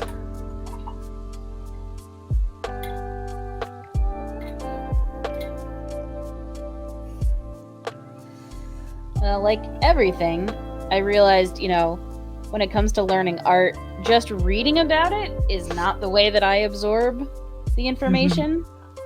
I've always been the, I need to do the thing in order to learn it type of learner, but when it comes to art, I need to watch it. I need to watch you do it to really feel confident that I'm understanding. Yeah, there's definitely something useful about demos. Can make a real difference. I didn't bring any salt. Magic salt! I don't know if I really want to do salt on this one. I now always have my salt within reaching distance. It's great. It's pretty. Well, we have just this massive tub of kosher salt, but we use it for cooking. So I usually just go and get my own.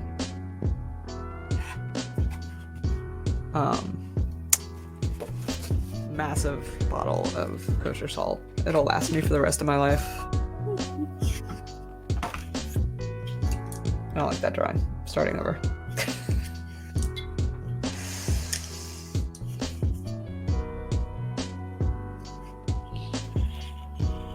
I love it because there are times where Nicole will be working on a painting and I'll just get a snap from her that just says magic salt and I get so excited.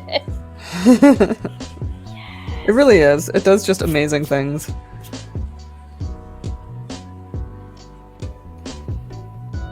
The other thing I like is my crusty toothbrush. Yep. Crusty toothbrush. I got one of those, I don't even know what they're called. They're like a metal grid sieve kind of thing. Ooh. You know, what you should use. But it just, I don't like it. It's not the same. For splatter, you mean? Yeah, for splattering stuff. Oh. It's not the same as just tapping a brush. To say I don't know what you're talking about. Yeah, I just do one of these things. I'm just that little. Maybe I'll do it here in a minute. We'll see how I feel.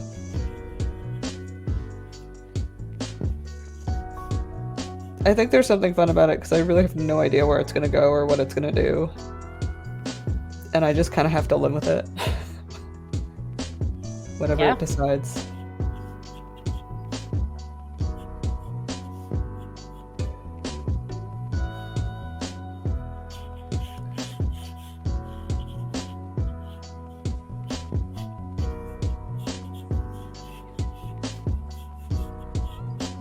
I'm gonna do a creepy child.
I guess no, Laura, do you work in Procreate at all? Do you work on an iPad?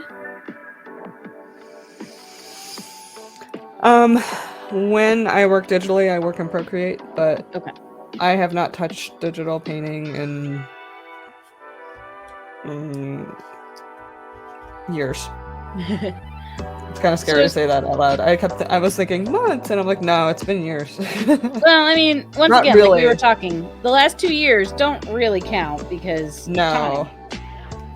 I mean, not really. Like I've been in there to like work with, students or that kind of thing. Like I've been in the program. I just haven't sat down and like actually worked on a piece for my own, because I feel like it. But yeah, I really like Procreate. I feel like every time they come out with a new update, I'm like, I should get back into that. Yeah, it astounds me the different things that you can do with it. But I was curious because as I was sitting here and I'm literally just playing with, more details in the hair and doing all this stuff. And I find that I don't play with digital art this same way. And I was curious if when you guys were working in digital, if you felt the same level of like play that you get. I don't know if it's just because of the feel of watercolor or. No, it's hard for me to feel that play, that feeling of play, which is one of the reasons why I don't do it that often. I start to get really tight really quickly.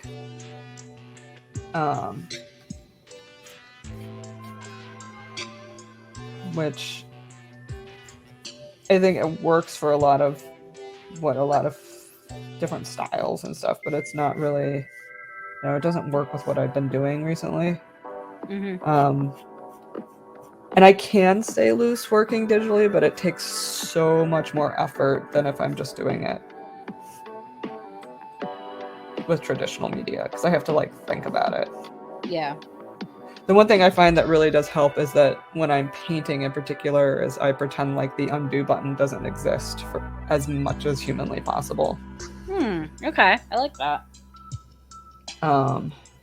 Because it makes me have to really think about my strokes before I put them down. And then if I put something down that I don't necessarily like, and that doesn't mean that I don't take stuff up, but instead of undoing, I'll erase it, or I'll, I try not to erase like at 100%. I'll set the setting at like, 85% or something. Yeah. So very much more like you're painting over it, or you're taking it up with like a kneaded eraser or something. Right. It kind of just limits, the amount of perfection I can strive for. And I still definitely use the undo button. I just try not to. Yeah. No, that makes absolutely perfect sense.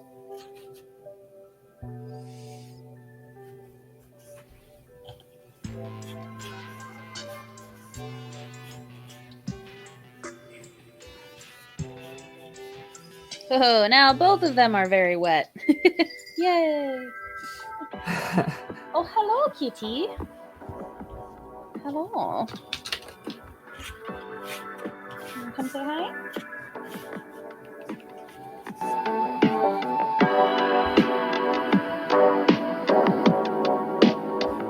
Also, in case you didn't see it, Nicole, Randall says, I freaking love that fish. And I agree. Oh, thank you.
Just gonna hang out for a minute?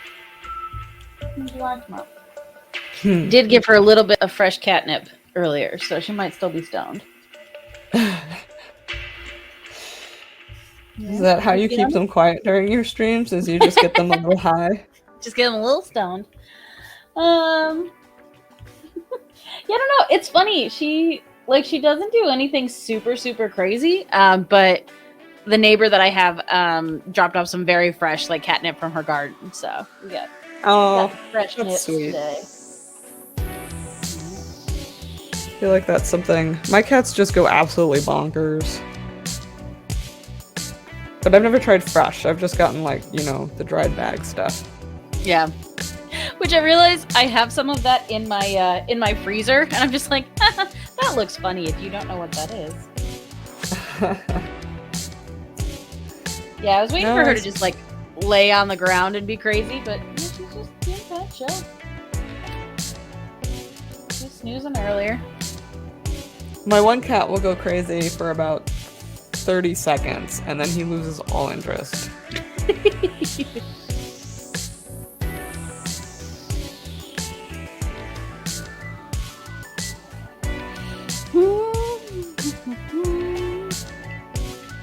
Oh, stretch. All right, what do I want to do?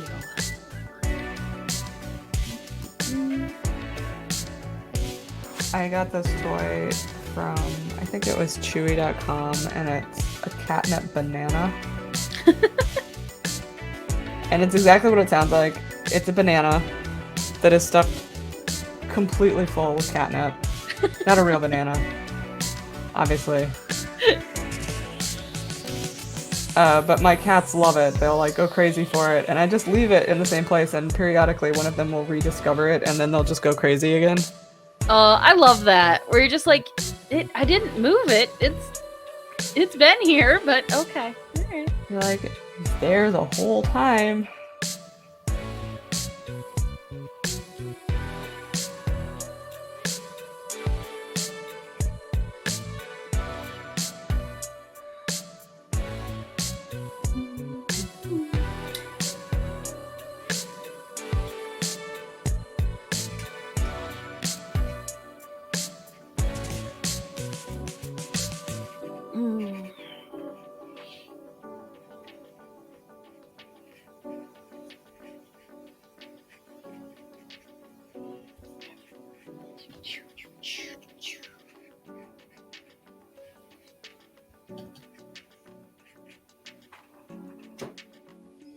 Let's just a quick sec.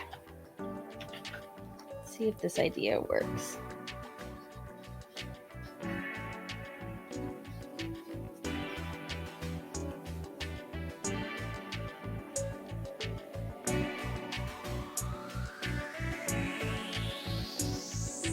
Are you doing another drawing?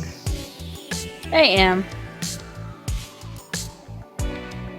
Because I want to keep painting, but I think they might be done. I don't think I want to keep working into them. So. That's the time to stop. I'm letting mine rest for a moment.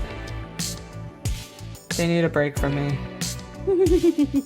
It's not me, it's them, and that's fine. Appreciate this. I was up till 3 a.m. to tend my crops in Animal Crossing. Yes. Yes, Soapbox Spots, I do appreciate that. Yeah, I have gone full in on my island redesign, and I'm once again being reminded of how it takes time and it takes days to do all of these things. And I can only, destroy one bridge or one incline at a time and build a new thing and move a house. And yeah, I definitely sent a picture to Nicole the other day where I was sketching out the layout of my island on a sheet of paper because I was like, if I'm going to do all of this, then I don't want to have to go back and fix it. I don't like this at all. I remember when I started my remodel, I think it was the beginning of this year. I don't know. But I did it in Google Sheets. Like I did at, like I mapped it out. I counted the pixels on my island. And then I never finished it. So Yep.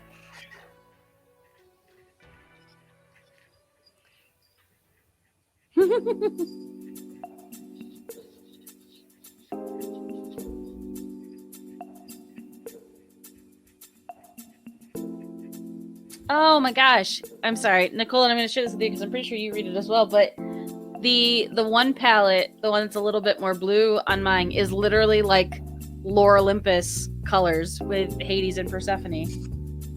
ooh. That's what I should have done. Well, you know what? I mixed a whole bunch of those paints, so maybe I will... I love that comic. Oh, yay! Oh, I'm so excited you know that. Oh, no, now the catnip has kicked in. Now she's losing her brain over there a little bit. Yeah, it's so good. It's really excellent. It's so well done. It's beautiful, and I have loved Greek mythology since like we first covered it in school, and I was just like, this is amazing. Can I do more of this?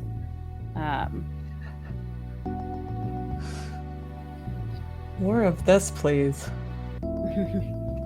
Yeah, her art style is so beautiful. Like it's so well done. I have to force myself to wait for a couple weeks to go back so I can read more than one at a time, because if not, then I just go crazy. See, I read them as soon as they come out, but I always go back and I read the ones that were before that because I don't always totally remember. I'm like, I just need to like reread it. It makes it slightly less painful when it ends and I can't go any further. Yes. Uh-huh.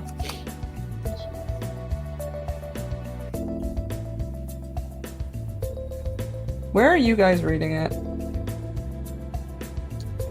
I read it through Webtoon. Okay, that's where I am too. I wasn't sure if it was. I feel like sometimes they do cross-posting. I know she just released, I think it's volume 1, like actual printed copy of it in this humongous omnibus, which I'm seriously considering because I love it that much and I'd like to support her.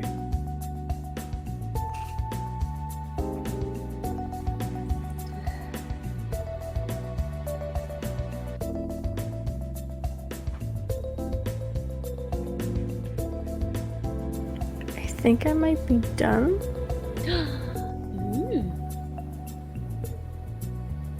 Oh, it's so beautiful. Thank It you. is. Oh my gosh, I love the colors so much.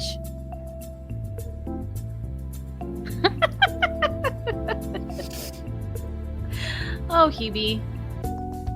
You cracked me up. I just realized I just got real close to the camera just then. No problem. Beautiful. Yes. Oh, he has to say that.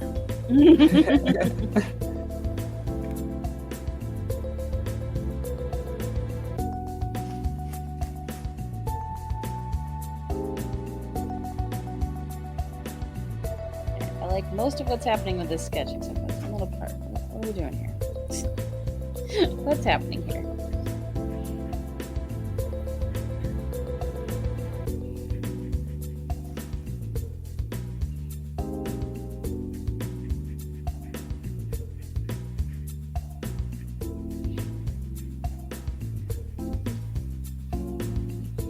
So you guys couldn't hear it, but there was a fly that was buzzing around this entire time and it finally stopped.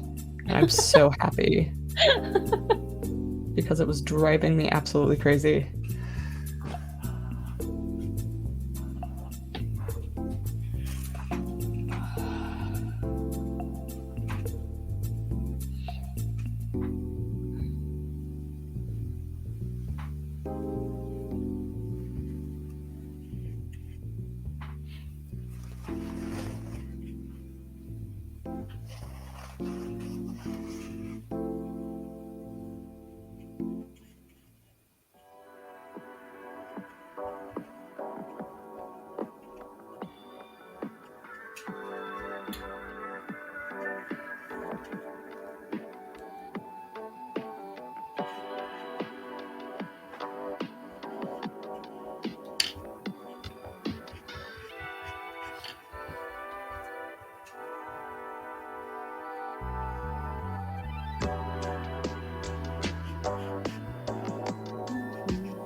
Do we want to say maybe give it like 20 more minutes and then do our wrap up?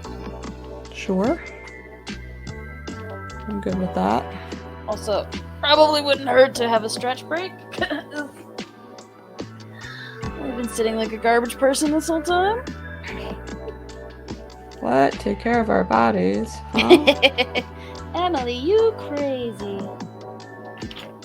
What artist does that?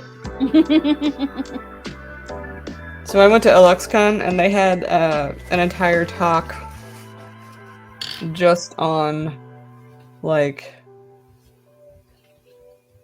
care of your body as an artist, like posture and exercises and stuff, and I was like, that's nice. I didn't go to it, and I think it was probably not as well attended as I'm sure it should have been. But I appreciated that they were offering it. Yeah, I feel like that's almost one where you're like mandatory. You're like, okay, the artist alley floor is going to shut down for a solid half an hour while all of these artists attend this thing that we need to have them attend. Yeah. Like, this is workplace safety webinar that's required.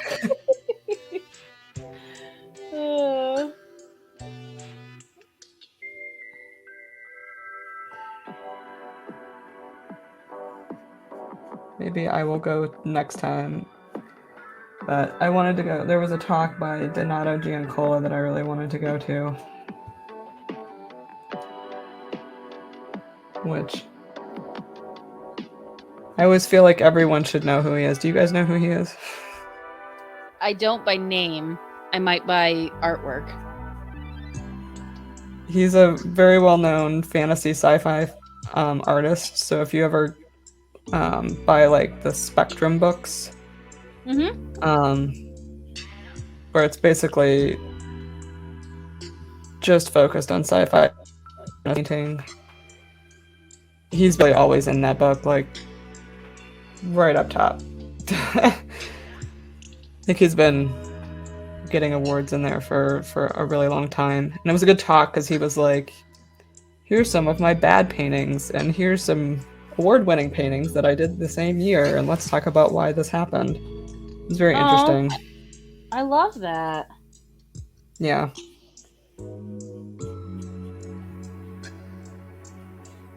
I mean, they weren't bad paintings, they were serviceable, but they weren't, you know, like, what was it he said? You won't find this in my portfolio. Yeah.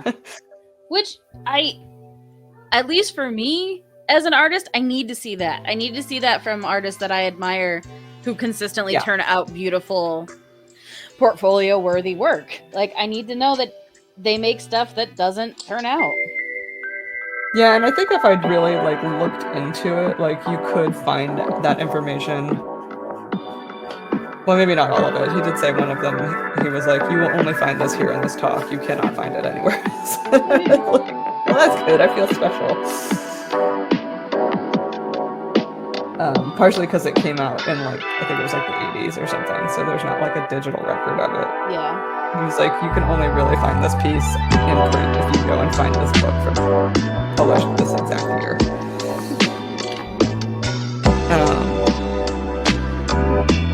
I think right now he's really well known for Lord of the Rings paintings that he did. Okay.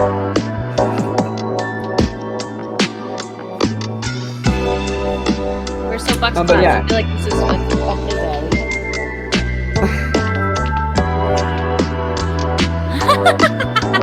Oh, the timing on that was perfect. Laura, can you repeat the name? Yes, Donato Giancola.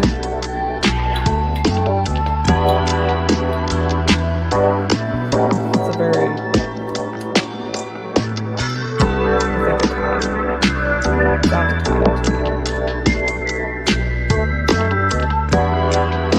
Yeah, okay.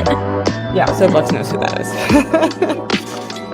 was gonna say, as you're describing more of this, I'm like, this definitely feels like someone that Paul's going to know. Yeah, he's really great. He's an excellent, excellent artist. Oh, I'm glad someone else knows what I'm talking about here.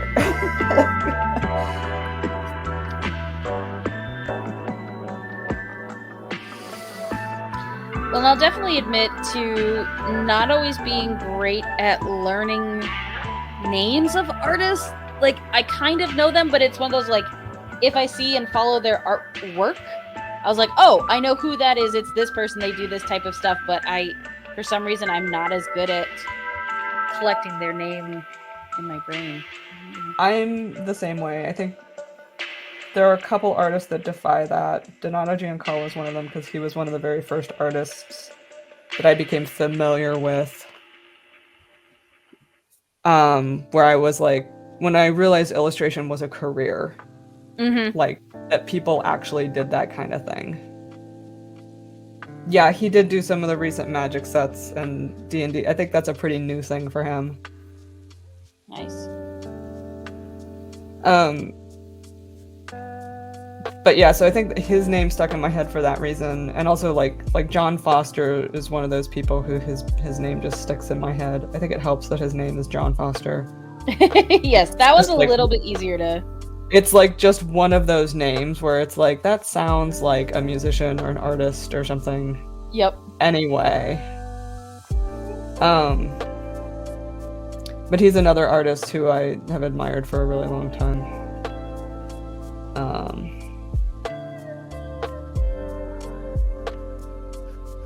He just does really great brush strokes and has a very painterly approach.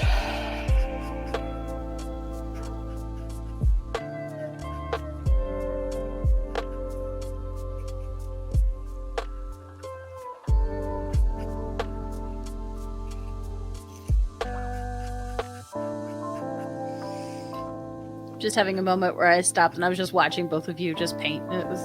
It's very zen. I enjoy it.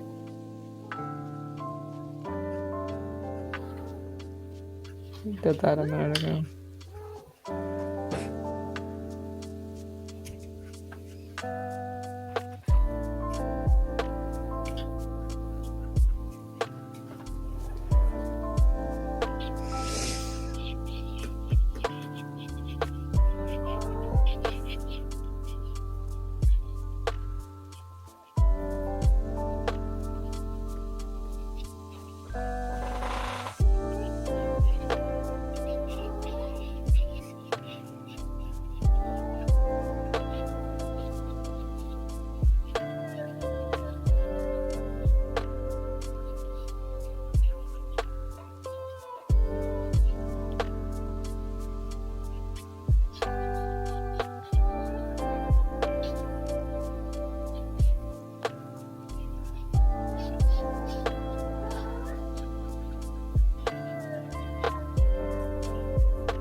Em, what are you sketching?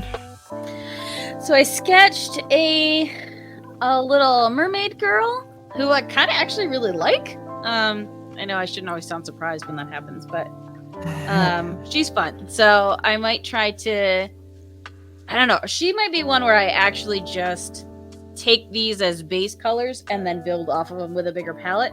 But then the other one I'm sketching is straight up just Lore Olympus fan art, because now that I have these two palettes, I'm like, nope, I'm totally gonna do that. I'm gonna make some fan art. I'm thinking maybe since I have the camera set up like this, maybe even tomorrow for stream, continue to do watercolor. Ooh. Yeah. Yes, I would like this.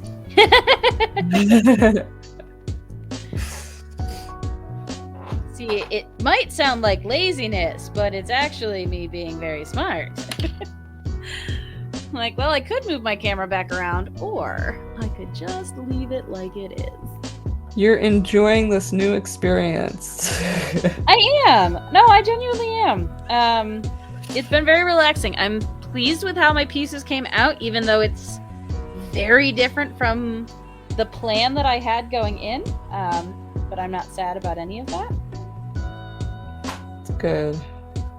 I'm liking mine, but I'm pretty sure I'm gonna have to. This is not gonna be my only session on it. Yeah.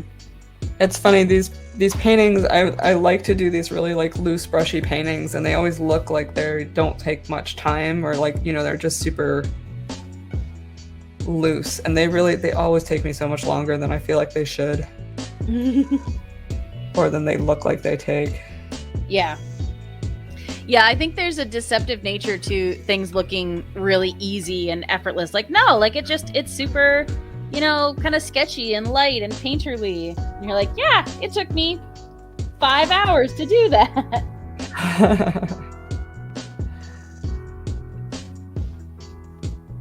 I was talking to another artist that I really like at the Alex Con show, and he does these really great, just like extremely painterly, like a lot of it's knife work and big brushes, and it looks very abstract, but when you're looking at it, like you can see clearly you know, landscapes and, you know, science fiction ships, and it's, for all that it's really vague, it's very descriptive. Oh, And like I was that. talking to him about how long it takes him to do paintings, and he's like, oh yeah, he's like, this takes me longer. Which made me feel better about me taking so long on my stuff. Yeah, Guardian Randy and I talk constantly about artists who post, especially digital art, where they're like, yep, I just played around this, you know, an hour and a half time frame, and you're looking at it and you're just like, no, I reject that's how long that took you, because no. I disagree with this premise.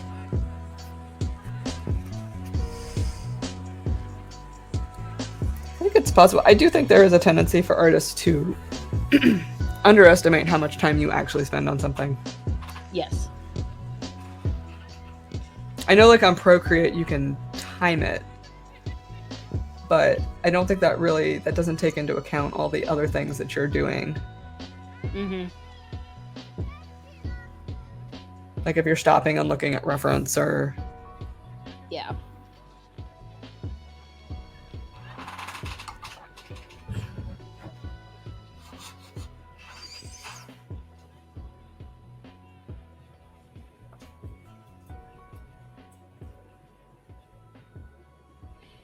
Oh, and Soapbox Clots earlier had said Magic has some incredible illustrators in the last decade or so in particular, but they often move on from that sort of commission work once they get established. Wizards of the Coast can be a tough company for a long term. Yeah, no, and I think there's something to be said about cutting your teeth on that and doing some commission work, and then I don't necessarily say learning your value, but learning that you can take the following that you've established and move on to something different. And it also then opens up the door for other new artists to work on Magic cards and the like.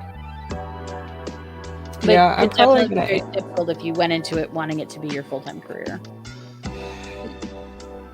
Yeah, I think I know artists who have used it as like a jumping off point to start, because people feel like it's kind of like fan art in that way, that it has such a wide platform that you can gain popularity with it through it. Mm-hmm. And actually, I've been considering putting together a portfolio for them just to try it out. Heck yeah. And see if we would make a good marriage for a little while at least. All right, I'm gonna switch over so we can. Oh, not knock my table over. Zoom in. Let me move my mic too, so you can still hear me. But yeah, I want to zoom in so people can get up close looks. So Nicole, I'm gonna do yours first, so we can see the fishy. Yay! I don't know if my camera will actually focus if I put it up. Oh, it kind of does. Look at all the cool texture in the fins. Ooh. I love the colors. Yeah. Yay. No, you got great color on that. Very, very cool. I'm happy with it. Yay! Yay! That's a big old That's so win. beautiful. Yay. All right, and where can people find you? Find more of your stuff. You can find me on Twitch, Twitter, Instagram, TikTok, and I'm sure many other places at Mayor Squish. And are you still selling stuff through your Etsy with your watercolors? Yes, I am. Yeah. Go buy her pretty work. All right. Oh, let me do thank you. I'm failing tonight. Yeah. There we go. All right. So let me do this. Yeah. No, I can peep all the detail. Oh, that looks so cool. Can't decide if it looks better from far away or up close. I don't know. I started. I'll probably noodle away a little at it. Yeah. No, it's fun. Again, like, even with the limited color palette, I feel like there's so many hues happening in there. Yeah. Oh, that's really, really cool. Are you currently taking on any commissions or anything, Laura? Are you doing your teaching? Nope. I'm just well, so I still have my students that I'm working with, but they're all graduating soon, so I will have more time to work on my own art. And it'll be fun to watch them sort of launch. But yeah, so you can find me on Instagram and Facebook and Twitter and at Laura Charles Art. I have my website, lauracharles.art. Yay! Yeah. No, that's super cool. Yeah. Heck yeah. All right. So let me jump back over there. Let's see if I can try and do this. I want to see yours up close. Okay, so first one, so I will admit the color is not picking up at all well. She's actually much more green. So I can adjust that real quick. It looks pretty green. Like I said, I've been struggling with my camera. It's kind of, I don't know. Yeah. Yeah.